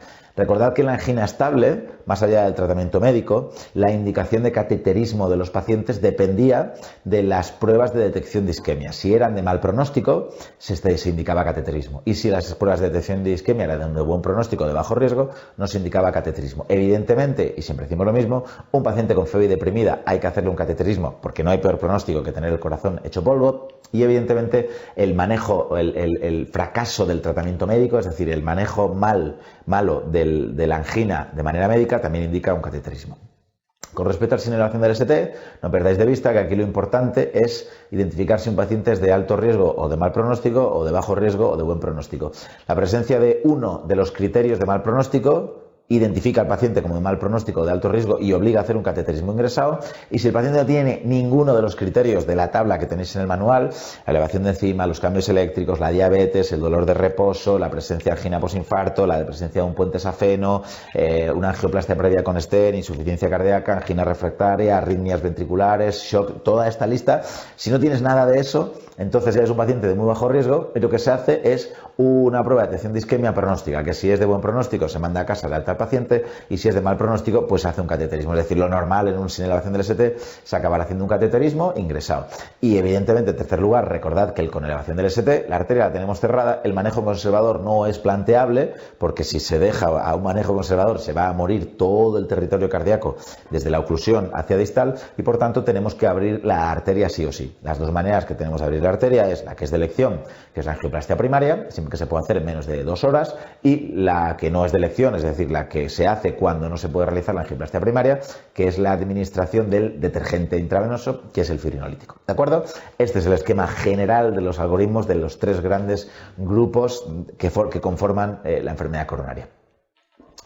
Continuamos. Desde un punto de vista más práctico, evidentemente el electrocardiograma de la angina y del infarto con elevación del ST tiene una gran preponderancia dentro de la práctica de las imágenes del examen. Así bien, establecemos esta tabla que yo creo que es muy útil para que todo opositor que esté obligado a día de hoy a conocer cómo se interpreta un electrocardiograma de un paciente con elevación del ST. Esto es muy general, puede haber ejemplos que no cumplan estas reglas o arterias que únicamente produzcan elevación en la cara lateral, circunscrita, pero en general con esto se puede acertar la gran mayoría de electrocardiogramas de simulacros y de examen MIR que nos pongan a los que nos tengamos que enfrentar. Pues bien, tenemos dos tipos de infartos principales, el infarto anterior y el infarto inferior. El infarto anterior suele ser secundario a la oclusión de la DEA y el inferior suele ser secundario a la oclusión de la coronaria derecha. Como bien he dicho previamente, integremos dentro del electrocardiograma la coronariografía y las posibles complicaciones. DEA, arteria muy grande, perfum de cara lateral, perfum de cara anterior, típicamente Killip 2, Killip 3, Killip 4, datos de fallo cardíaco. Coronaria derecha, da ramas del ventrículo derecho con infarto del ventrículo derecho, da ramas al nodo AV, por tanto bloqueo V completo, produce o da irrigación al músculo papilar posterior, por tanto puede producir una insuficiencia mitral posinfarto y además al septo inferior y puede producir una comunicación interventricular. Si ya integramos todo esto, que insisto es muy importante que lo hagamos, recordemos que la DEA, que perfunde la cara anterior y lateral, produce elevaciones del ST cuando se cierra la arteria en V1, V4, que es la cara anterior, a lo que se puede asociar 1 UAVL o V5, V6 si es lateral, lo que daría lugar a un infarto que se conoce como anterolateral, un gran infarto cardíaco que típicamente pone al paciente malo. Como la cara anterolateral y la descendente anterior va desde arriba hasta abajo, se irriga toda la cara anterolateral, pero típicamente, como veis, 1 y AVL, que es las derivaciones laterales altas. Por lo que, para cargarnos de razón en que lo que el paciente tiene es un infarto con elevación del ST, y esto ya lo vimos en el tema de pericardio, es muy útil valorar los descensos especulares del segmento ST. Pues bien, un infarto anterior típicamente, que no siempre, tiene imagen especular en la cara inferior. ¿Por qué? Porque elevas en la cara lateral alta y por tanto desciendes en la cara baja 2, 3 y AVF. No quiere decir que siempre tenga que estar, pero si lo veis es un dato muy sugestivo de oclusión de la DEA y de infarto con elevación del ST. En segundo lugar, o por su parte, el infarto inferior secundario a la oclusión de la coronaria derecha produce elevación en la cara inferior, siempre que la coronaria derecha, insistimos, sea dominante. Esto es 2, 3 y AVF. 2, 3 y AVF se puede acompañar de elevaciones del ST en V5, V6, que en este caso, como viene por abajo, será la cara lateral baja, por ese ramo posterolateral que acabamos de ver. Pues bien, 2, 3 y AVF, infarto inferior, 2, 3 y AVF, V5 y V6, infarto inferolateral, que además típicamente, como veis, produce la imagen especular opuesta a la que acabamos de ver, por tanto, descenso del ST en 1 y en AVL. Veamos varios ejemplos de esta tabla muy simplificada de valoración electrocardiográfica de pacientes con infarto para ver si lo que estoy diciendo es verdad o no, o si os es útil. Veamos el siguiente electrocardiograma que tenemos a continuación. Pues bien, es un electrocardiograma que, si hemos estudiado el tema de arritmias, podemos decir que es regular, que tiene ondas P, que son P sinusales porque son positivas en 1 y 2, y que tiene un QRS estrecho. Evidentemente estamos ante un paciente diabético y fumador con dolor de pecho, los ojos se van a ver elevaciones del segmento ST. ¿Dónde están esas elevaciones del segmento ST? Principalmente están en AVL, en V1, en V2, en V3 y en V4. ¿Esto qué cara es? Es la cara anterior. Es la cara anterior y una derivación lateral, es decir, es un infarto anterior y probablemente lateral. Arteria ocluida, la descendente anterior. ¿Que tenemos dudas todavía? Imagen especular. ¿Dónde desciende el ST especularmente o imagen en espejo con respecto a la cara anterolateral? en 2-3 y AVF. Por tanto, nos cargamos más de razón. Se trata de un infarto agudo de miocardio con elevación del ST anterolateral, oclusión de la DEA. Puede estar el paciente bien o puede estar el paciente regular en función de cuánto tiempo lleve principalmente de infarto. Muy bien. Siguiente electrocardiograma. Regular, ondas P. Ya me llama la atención una cosa. El intervalo PR es largo, es decir, el intervalo PR de este paciente desde donde empieza la onda P a donde aparece la onda R es largo, es decir, ya tiene un bloqueo V de primer grado. Esto nos dice que el sistema de conducción está empezando a sufrir. Las arterias del nodo V están empezando a tener un poquito de isquemia y el PR ya se está alargando. Lo segundo que tenemos que ver, elevaciones del ST, evidentemente, es lo que nuestros ojos tienen que buscar. ¿Dónde están esas elevaciones del ST? En 2, en 3, en AVF, en V5 y en V6, por tanto, infarto inferior y lateral. Oclusión, muy probablemente de la coronaria derecha. ¿Que tenemos dudas? Busquemos imágenes especulares. ¿Dónde están esas imágenes especulares? En 1 y en AVL, que es la cara lateral alta como imagen especular de la cara inferior, y en V1 y V2. V1 y V2 están típicamente, son derivaciones del ventrículo derecho, o más derechas en general, no son las derivaciones propias del ventrículo derecho, pero están en la parte anterior del tórax. Muchas veces, pacientes que hacen infartos inferoposteriores elevan el ST en la cara posterior y V1 y V2 en la imagen especular de esta cara posterior. Por tanto, podríamos perfectamente afirmar que el paciente tiene un infarto inferior, lateral y posterior, asumiendo, que no es del todo correcto, que este descenso especular en V1 V2 es la imagen especular de una elevación del ST en cara posterior. Siguiente electrocardiograma, este que tenéis a continuación. En este electrocardiograma volvemos a lo mismo. Ya me llama la atención que el paciente está un poco taquicárdico, ritmo sinusal, ondas P, el PR es normal. El eje no es normal, fijaos, porque no es positivo el QRS en 1 y en 2, tiene un eje izquierdo porque tiene 1, 2 negativo, 3 negativo y AVF negativo. Es decir, QRS no muy ancho o digamos en el límite con 2, 3 y AVF negativo en mi bloqueo anterior, ¿de acuerdo? Y evidentemente, como es un paciente diabético y fumador que tiene la mano en el pecho, tiene elevaciones del ST. ¿Y dónde están esas elevaciones del ST? En toda la cara anterior y en AVL. Infarto antero lateral importante, ¿de acuerdo? Taquicardia sinusal, hemibloqueo, es un paciente que probablemente esté en KILIP 2, KILIP 3, empezando a desarrollar datos de insuficiencia cardíaca. Y fijaos que en este caso no hay descensos especulares del ST, no los hay, no siempre los hay, pero el diagnóstico es claro, es una elevación convexa en una cara circunscrita, no hay posibilidad de dudas, se trata de una oclusión de la descendente anterior en un paciente que probablemente esté empezando a ponerse malo. Y volvemos a este, estamos poniendo uno de cada, insistimos siempre en lo mismo, elevaciones del ST en cara inferior, 2, 3 y AVF, con imagen especular en 1, AVL, V1, V2, V3. Es el electro primo hermano del que os hemos puesto hace 2 diapositivas y primo hermano de los que han caído en el examen MIR siempre que se ha ocluido una arteria coronaria derecha, un infarto infero, en este caso posterior, porque no eleva el ST claramente en V5 y en V6, oclusión de la coronaria derecha. Insistimos de cara al examen MIR, es fundamental que tengamos clara la interpretación de los electrocardiogramas, sobre todo de la elevación del segmento ST en el contexto de la angina. Y para terminar os ponemos este electrocardiograma que es complejo, pero que hace referencia a un aspecto muy específico dentro de la interpretación electrocardiográfica.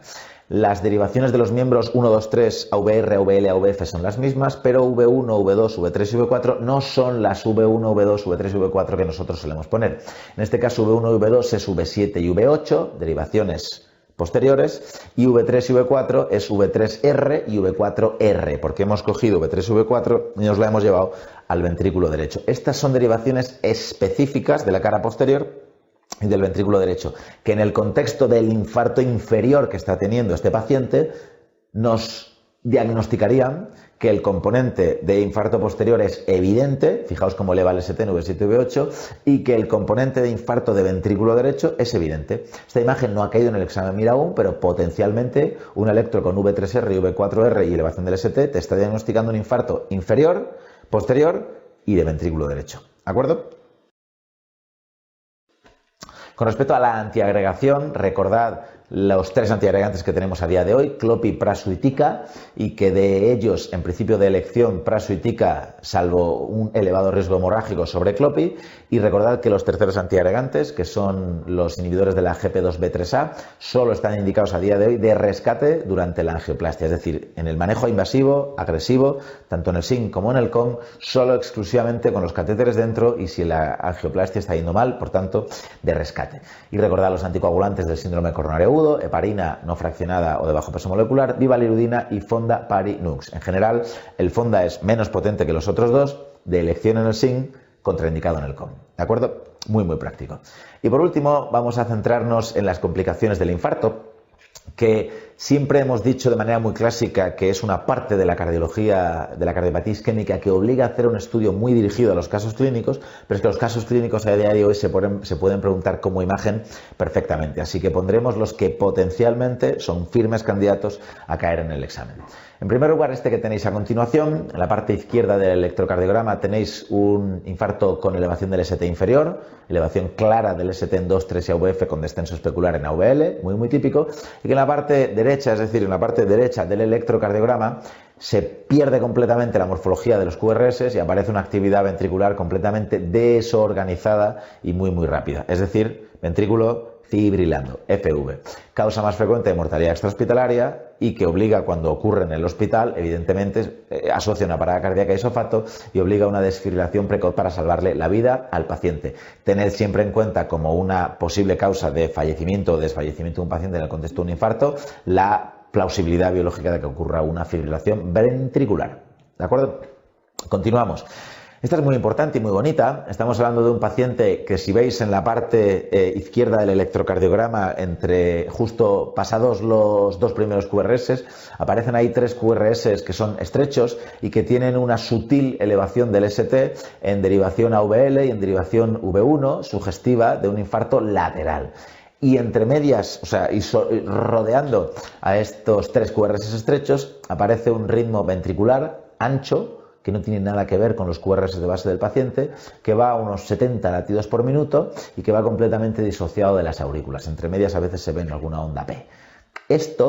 Este ritmo ventricular disociado en el contexto de un infarto agudo de miocardio se denomina RIVA. Es un ritmo idioventricular acelerado y es un dato muy importante de reperfusión. Es una taquicardia ventricular, entre comillas, porque no es taquicárdico, es un ritmo ventricular bueno. Es de los pocos que en el MIR y en la vida real de cardiología, si aparecen ventriculares, son buenos. Y lo que nos habla es de que la arteria se ha abierto.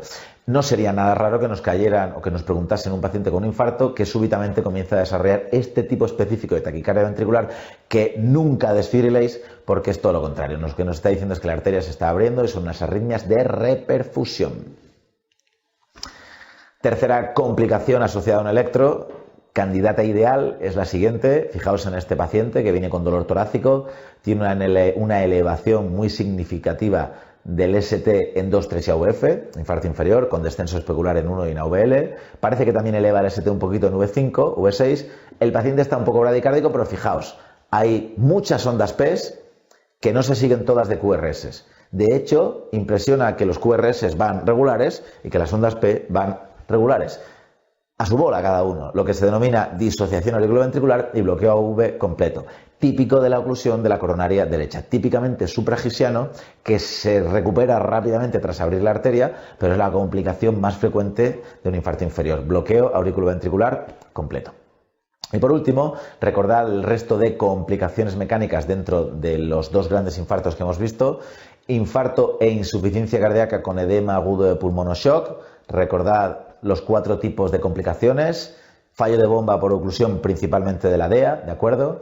El fallo de ventrículo derecho, en este caso no produce edema de pulmón, sino que produce fallo cardíaco derecho agudo, ingurgitación yugular, hipotensión y taquicardia por la oclusión de la coronaria derecha en un infarto de ventrículo derecho. Si se acompaña de un soplo importante, sospechad rotura del músculo papilar posterior por insuficiencia mitral por oclusión de la derecha o rotura del septo interventricular en el caso de una oclusión tanto de DEA, septo anterior, o derecha, septo inferior. Y recordad también que en el MIR casi nunca nos dan a elegir entre una y otra. El diagnóstico al final lo da el ecocardiograma, que también podría ponerse. Repasad en el tema de enfermedad coronaria cómo se ve en un ecocardiograma una insuficiencia mitral con su Doppler color y evidentemente una rotura del septo interventricular sobre todo en el tema de congénitas, que os hemos puesto dos muy bonitas. Y por último, en el caso de que se pare, y esto ya es redundante, recordad la FV o la TV en el contexto de la arritmia y evidentemente un paciente ya tratado de un infarto que súbitamente se para, lo que primero que tenemos que sospechar es una rotura cardíaca. Un ecocardiograma urgente, confirmar que tiene derrame pericárdico y por tanto sacar al paciente de la parada si podemos y mandarlo a cirugía urgente. Siempre que sospechemos esta patología, lo más importante es hacer el diferencial con algo que a veces lía un poco en el MIR, que es la IM y la rotura del septo interventricular. IM y septo interventricular producen edema de pulmón o shock. La rotura cardíaca es mortal por definición y si tenemos muchísima suerte se forma un pseudoaneurisma y por tanto inicialmente produce una parada cardíaca. Rotura parada, insuficiencia mitral y rotura de septo, insuficiencia cardíaca aguda. Son muy distintas y no podemos confundirlas en el examen. Terminamos, por tanto, el tema de enfermedad coronaria. Recordad la importancia de la integración de la angiografía, el electrocardiograma, las arterias y las complicaciones mecánicas. Importante repasar electrocardiogramas, ecocardiografía y los tres algoritmos diagnósticos en función, sobre todo, de entender cuáles son los mecanismos fisiopatológicos que subyacen en la placa de ateroma. En la parte teórica, como siempre, manual y videoclase de primera vuelta y terminamos ya deseándoos, como siempre, muchísimo ánimo en el estudio de la cardiología, que es una asignatura muy bonita, pero muy dura.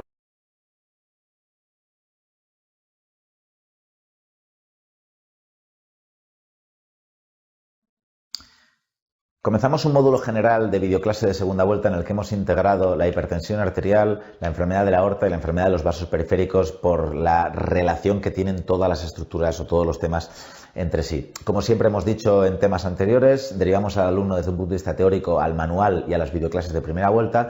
En esta videoclase de segunda vuelta nos centraremos específicamente en aspectos muy prácticos, muy concretos, que nos puedan dar preguntas, sobre todo de la parte de imágenes, uno de los puntos fuertes de la asignatura en el examen MIR. Sin más dilación, comenzamos ya con el primer tema de hipertensión arterial. Recordad que la hipertensión arterial no es más que un aumento de poscarga crónico y mantenido sobre el ventrículo izquierdo. En que este ventrículo izquierdo lo que hace o lo que realiza de forma fisiológica para vencer este aumento de poscarga es aumentar el espesor miocárdico para tener más fuerza para vencer este aumento de poscarga. Eso en estadios iniciales es un mecanismo adaptativo muy positivo para el corazón, es capaz de, contrayéndose un poquito más fuerte, vencer esa poscarga, pero a largo plazo, si sigue aumentando de manera crónica ese engrosamiento, lo que acabará produciendo es una cavidad cardíaca de un tamaño muy chiquitito, es decir, el típico perfil de insuficiencia cardíaca diastólica o con fracción de eyección del ventrículo izquierdo conservada. Es el paradigma y es la causa más frecuente de insuficiencia cardíaca diastólica en nuestro medio. Una de las posibles preguntas prácticas que puede caer es la que tenéis en la parte inferior de la diapositiva, que es el electrocardiograma que se denomina de hipertrofia ventricular, con datos de crecimiento, de hipertrofia de cavidades izquierdas. Fijaos, es un electro muy típico, que lo que llama la atención son varias cosas. En primer lugar, los descensos del ST en derivaciones izquierdas, es decir, 1 AVL, V3, V4, V5 y V6 tienen descensos del ST y ondas T negativas que típicamente son asimétricas. La pala descendente es muy pronunciada y la pala descendente es un poquito menos, ¿de acuerdo? Estos descensos del ST podrían en un determinado contexto sugerir, pues qué sé yo, angina, por ejemplo. Si me viene un paciente de 50 años diciendo que le duele el pecho, le subo una cinta o le hago un electrocardiograma y veo esto, podría hacer un diferencial con un cuadro anginoso. Pero evidentemente en un señor de 76 años asintomático e hipertenso, pues es sugestivo de que el paciente tiene datos de hipertrofia. Segunda cosa que llama mucho la atención, los voltajes positivos en derivaciones izquierdas, 1 AVL, V4, V5, V6, y negativos en las derivaciones derechas, sobre todo en V1, V2 y V3. Fijaos que hay una onda S, parte negativa del QRS, muy pronunciada en V2 y una onda R muy llamativa en V6. La suma de descensos del ST, ondas T negativas asimétricas y altos voltajes en derivaciones izquierdas junto con altos voltajes de la onda negativa del QRS en derivaciones derechas son datos muy sugestivos de hipertrofia ventricular izquierda. Es un electro tipiquísimo de un paciente con cardiopatía hipertensiva. Y ojo, es un electro que bien podría tener un chico joven con un síncope en el caso de tener una miocardiopatía hipertrófica obstructiva. Al final, el desempate lo da el cuadro clínico del paciente. El electro, evidentemente, en ambos casos es sugestivo de hipertrofia, porque en los dos casos hay hipertrofia. No tiene evidentemente nada que ver un señor de 80 años hipertenso con un chico de 21 años cuyo único antecedente es un hermano fallecido súbitamente mientras hacía el deporte. Evidentemente, en ambos casos el cuadro clínico nos dará la orientación diagnóstica. Una posible pregunta de nivel complejo sería el patrón de llenado transmitral que típicamente aparece en pacientes con insuficiencia cardíaca con fiebre deprimida en los estadios iniciales de la función diastólica alterada, lo que se conoce como el patrón de alteración de la relajación.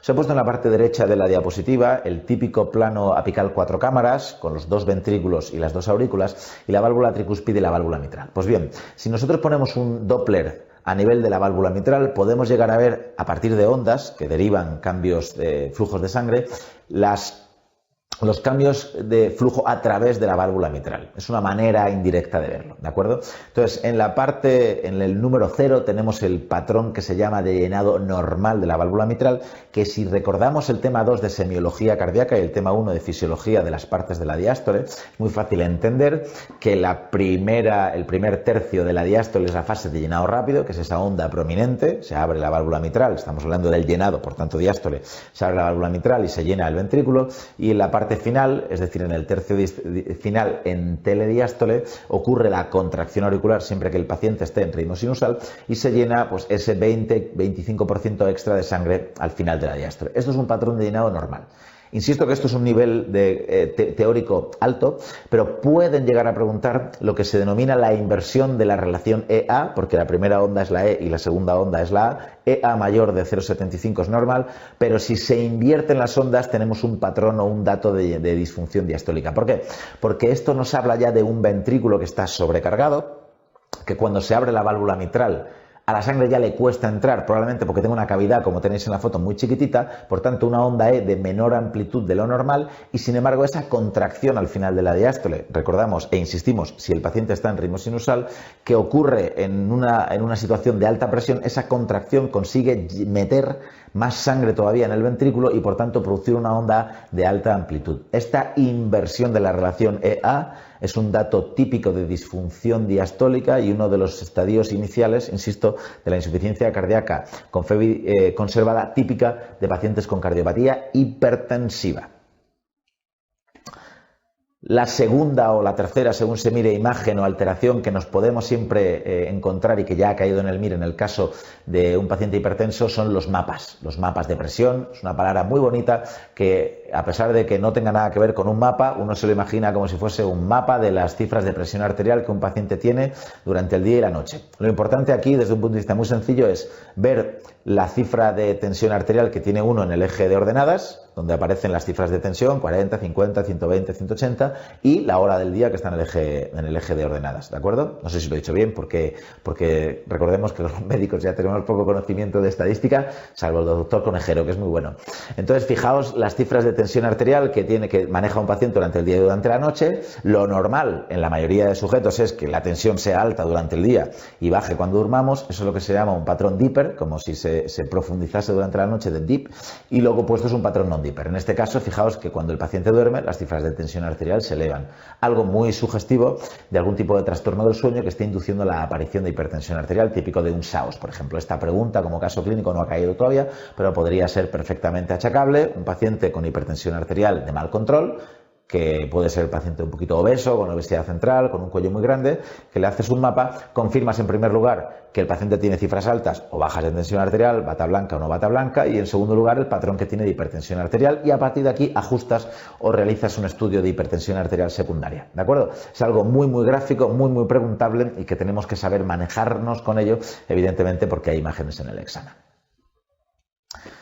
Continuamos y pasamos de la hipertensión arterial, que principalmente lo que tenemos que tener claro es el manejo farmacológico, que es algo muy teórico, y pasamos a la aorta. En la aorta, como sabéis, hay dos grandes síndromes o dos grandes enfermedades que tenemos que saber. Por un lado, las aneurismas de aorta y por otro lado el síndrome aórtico agudo o conocido coloquialmente como la disección de aorta. Si comenzamos con los aneurismas, todo el mundo tenemos que tener claro cuáles son los criterios de intervención de los aneurismas, tanto a nivel de aorta ascendente, como descendente, como aorta abdominal, que son los más frecuentes. Lo llamamos la regla del 5,5, es algo que yo creo que casi todos los opositores saben el día del examen. 5,5 es el tamaño a partir del cual se intervienen todos los aneurismas asintomáticos, porque evidentemente si dan síntomas hay que intervenir todos, con dos excepciones. Ese 5,5 se puede sumar o restar 0,5. Si sumamos 0,5 para llegar a un corte de 6, lo solemos hacer en la aorta descendente, porque hay una arteria que es la arteria de Adamkiewicz, que si se cierra puede producir un cuadro de paraplegia que es muy peligroso y que por tanto se evita tener que intervenir a esos pacientes con tamaños de 5,5. Evidentemente podemos disminuir ese umbral de 5,5 a 5 o incluso 4,5 o 4, sobre todo en pacientes a nivel de la aorta ascendente que tengan algún tipo de cardiopatía de necrosis quística de la media. Típicamente los pacientes Marfan. Esos pacientes Marfan que tienen muchísimo riesgo de rotura de aorta, somos muchísimo más agresivos a la hora de intervenir estos aneurismas, no le dejamos que crezcan hasta 5,5 y los intervenimos un poquito antes. Básicamente 5,5 es para el resto de pacientes en aorta ascendente, 5,5 es en el callado y 5,5 es en la aorta abdominal en casi todos los pacientes con perfil de riesgo cardiovascular. Pues bien, ¿cómo se pueden preguntar los aneurismas de manera o como imagen en el MIR? La parte de la derecha de la diapositiva tenéis un TAC, que es una de las mejores pruebas para diagnosticar un aneurisma por su gran resolución, en el que tenemos que tener ciertos conocimientos o integrar conocimientos de TAC. Ahí tenemos una estructura que capta contraste, un color un poquito más blanquecina, del que está saliendo una estructura vascular hacia la derecha. Esa arteria, eso es una arteria coronaria y lo que estamos señalando es la aorta. La aorta está a nivel de los grandes vasos. Fijaos que en este corte cortamos aorta ascendente y a la parte izquierda de la columna aorta descendente, que es la otra estructura que capta un poquito, y esa arteria me podéis decir cuál es la coronaria izquierda. La coronaria izquierda porque sale y se divide rápidamente en dos arterias, como si fuese una coronariografía normal. Fijaos este ecocardiograma, es una prueba útil para el diagnóstico de aneurismas de la aorta ascendente, porque es la parte que más vemos. Es un paraesternal eje largo, con su ventrículo izquierdo, su ventrículo derecho y su aurícula izquierda, y donde normalmente suele haber una aorta de menos de 3 centímetros, aquí aparece una dilatación enorme de una cavidad que puede tener en este caso 7,5 centímetros y que está tan dilatado que fijaos, los velos de la aorta cuando intentan cerrarse están separados. Eso probablemente producirá una insuficiencia aórtica funcional y única y exclusivamente por el criterio de tamaño ya sabemos lo que hay que hacer. Por eso las técnicas de imagen en aorta, tanto en disección como en aneurismas, son fundamentales, porque solo con una imagen ya podemos saber lo que tiene y cómo tratarlo, porque con esta imagen, sin decirme absolutamente nada más, yo sé que el paciente tiene un aneurisma de aorta ascendente y que además hay que intervenirlo y operarlo. Con un Vental, por ejemplo, porque mide más de 5, cada cuadradito es 1 centímetro, porque mide más de 5,5 y además, no sé si es un Marfan o no, pero tiene ya criterio claro. Así que esto es un aneurisma de aorta ascendente con criterio quirúrgico. Fijaos lo que se puede sacar única y exclusivamente de una imagen. Continuamos. Esta imagen es un poquito más fea porque la resolución del eco a nivel abdominal es un poco peor, ¿de acuerdo? Hay gente muy delgada que se ve fantástico, pero en general es un poquito peor. Sabéis que el eco es la primera prueba a realizar para el diagnóstico del aneurisma de aorta abdominal y ahí es lo que veis. Lo que se ve es una aorta muy grande. En general, cada uno de los, en este caso no la tenemos mesurada, pero muchas veces los ecos tienen pequeñas separaciones simétricas, ¿no? Que cada una de ellas supone 1 centímetro, es un aneurisma enorme a nivel abdominal y volvemos a lo mismo. Esa zona que no capta circular a nivel de la barriga, evidentemente es la aorta, es un aneurisma muy grande y con criterio claramente quirúrgico. Es decir, que una prueba diagnóstica, un diagnóstico, una intervención.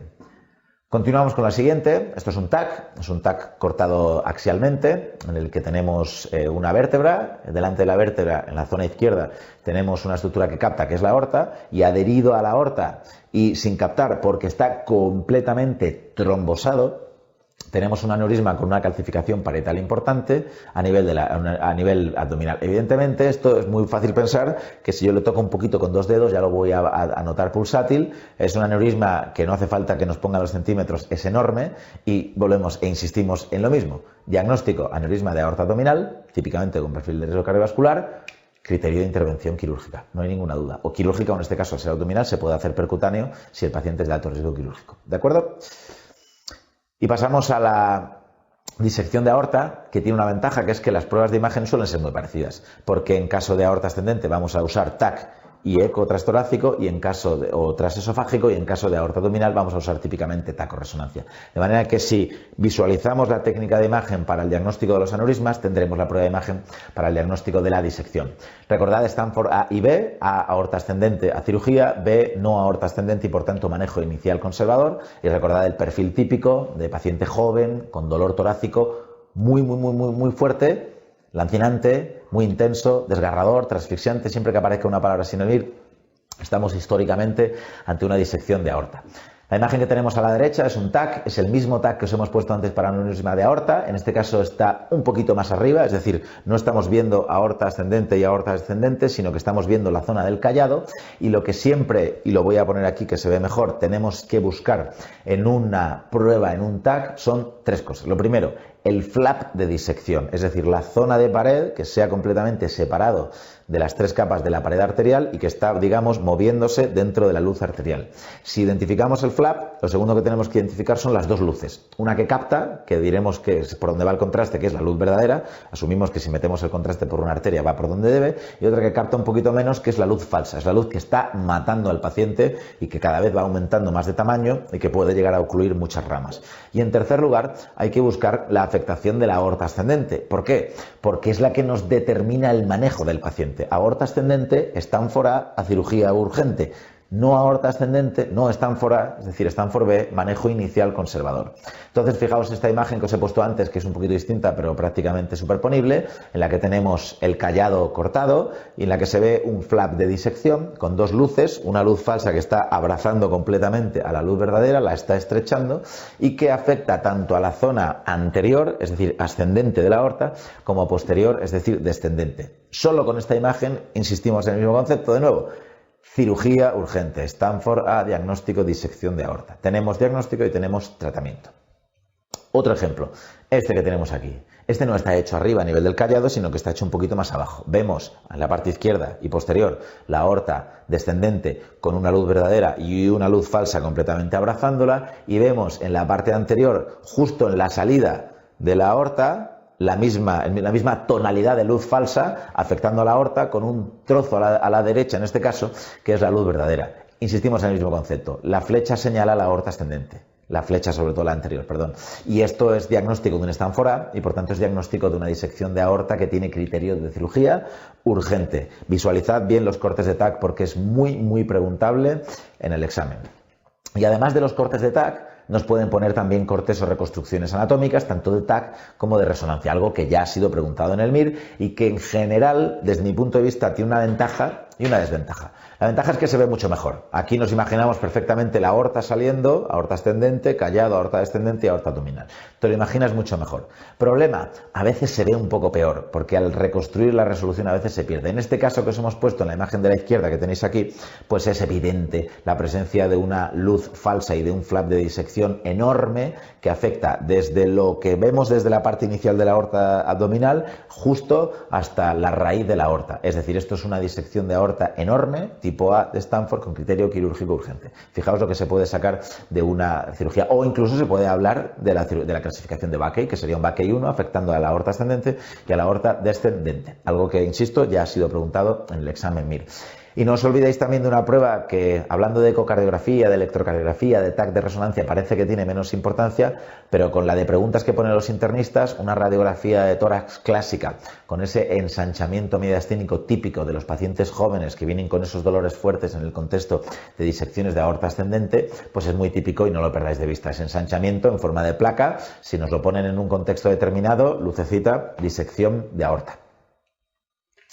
Y fijaos con el ecocardiograma. El ecocardiograma transtorácico nos va a servir mucho para la aorta ascendente, porque la descendente prácticamente no somos capaces de verlo, y en este eje parasternal, eje largo, que tenéis ya que saberlo todos identificar, pues lo que vemos a nivel de la aorta ascendente es que, uno, está un poquito más dilatada, de un tamaño más grande de lo normal, y donde señalan las flechas hay un tejido que se mete dentro de la aorta, que si lo viésemos en movimiento veríamos cómo ese tejido se va moviendo para un lado y para otro, que es el flap de disección.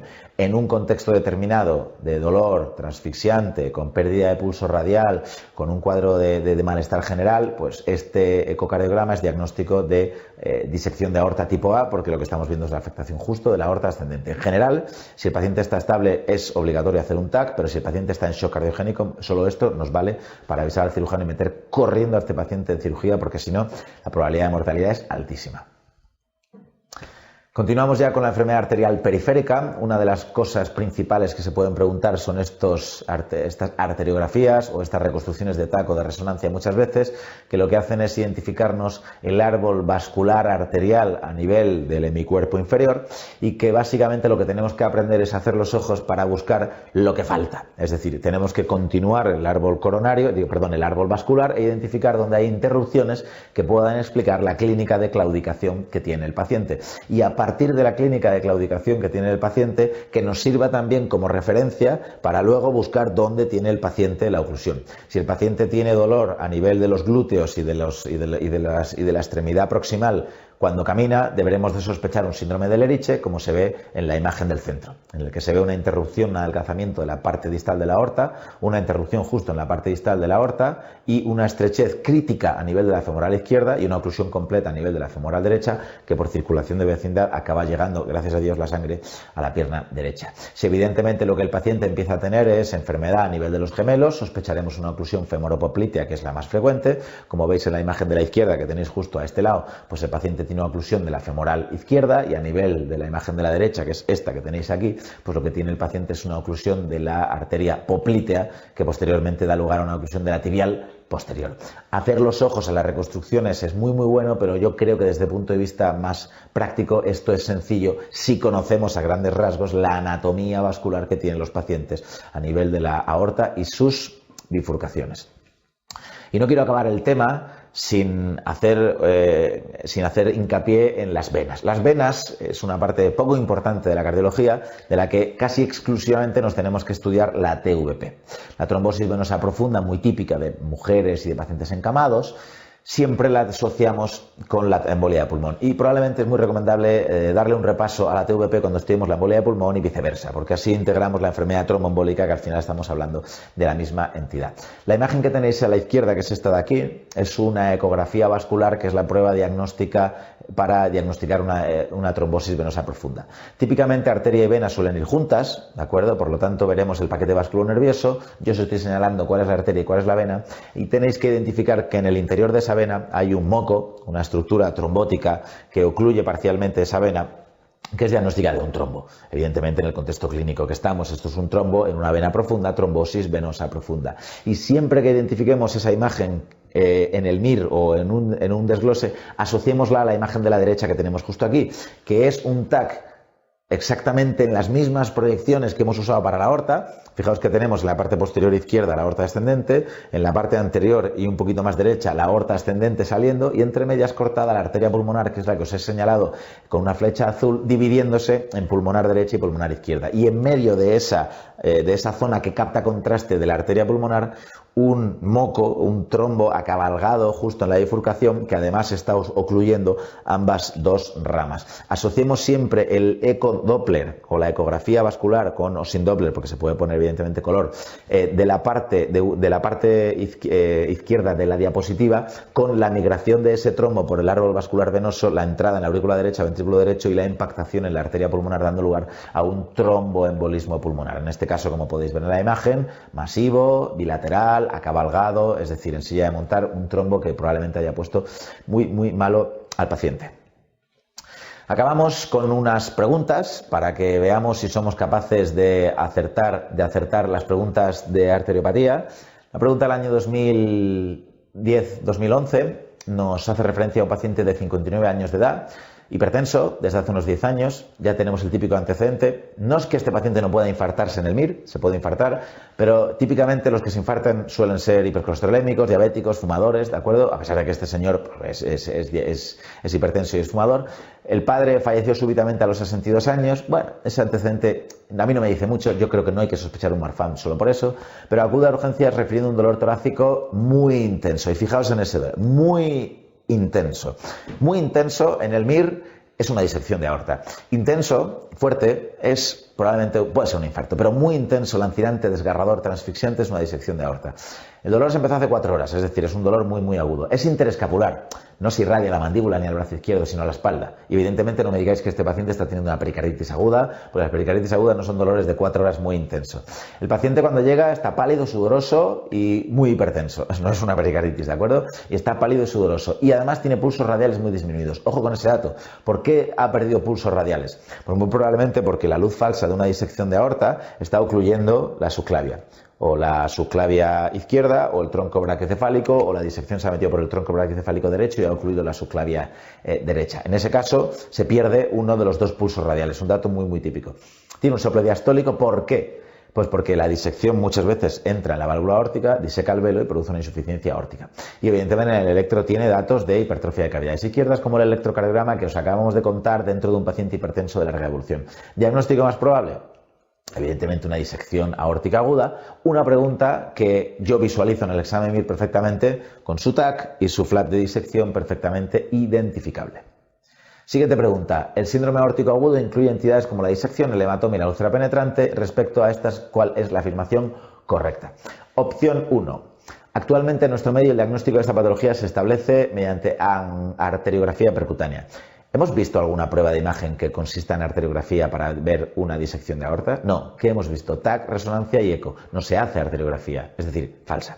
La opción 2, la TAC no es una buena técnica de imagen para su diagnóstico. No que va, de hecho es la que muy probablemente caiga en el MIR. La TAC es la prueba de elección para el diagnóstico de una disección de aorta por su enorme resolución mayor que la resonancia magnética, es decir, opción falsa. 3, las técnicas de ecocardiografía no suelen aportar datos de interés en el diagnóstico de estas entidades. Bueno, en caso de shock cardiogénico es la técnica de elección, por lo que algo de información nos dará si somos capaces de diagnosticar una enfermedad, por ejemplo, una disección de aorta ascendente. 4. Se considera disección hematoma intramural tipo A cuando está afectada la aorta ascendente, sea cual fuese el lugar de afectación o su extensión. 100% correcto. Opción 4, señores, correcta. Y la opción 5, que lo que nos dice es que es independiente de la afectación de aorta ascendente, que sabemos que es falsa. Fijaos cómo se aciertan preguntas con conocimientos básicos de cuadros clínicos, con 2 clasificaciones muy sencillas y sobre todo orientad las pruebas de imagen en el estudio de la hipertensión arterial y en especial de los aneurismas y de la disección de aorta. La TAC, la resonancia magnética y todo lo que hemos aprendido en las videoclases de segunda vuelta de ecocardiografía transtorácica y transesofágica puede ser de gran utilidad para ser capaz de sacar la pregunta que nos caiga en nuestro MIR. Como siempre, esperamos que os haya sido de utilidad la videoclase. Nos remitimos a la parte teórica, al manual y a las videoclases de primera vuelta. Y muchísimo ánimo en el estudio de la cardiología, una asignatura apasionante, muy bonita, pero en ocasiones un poquito larga y difícil.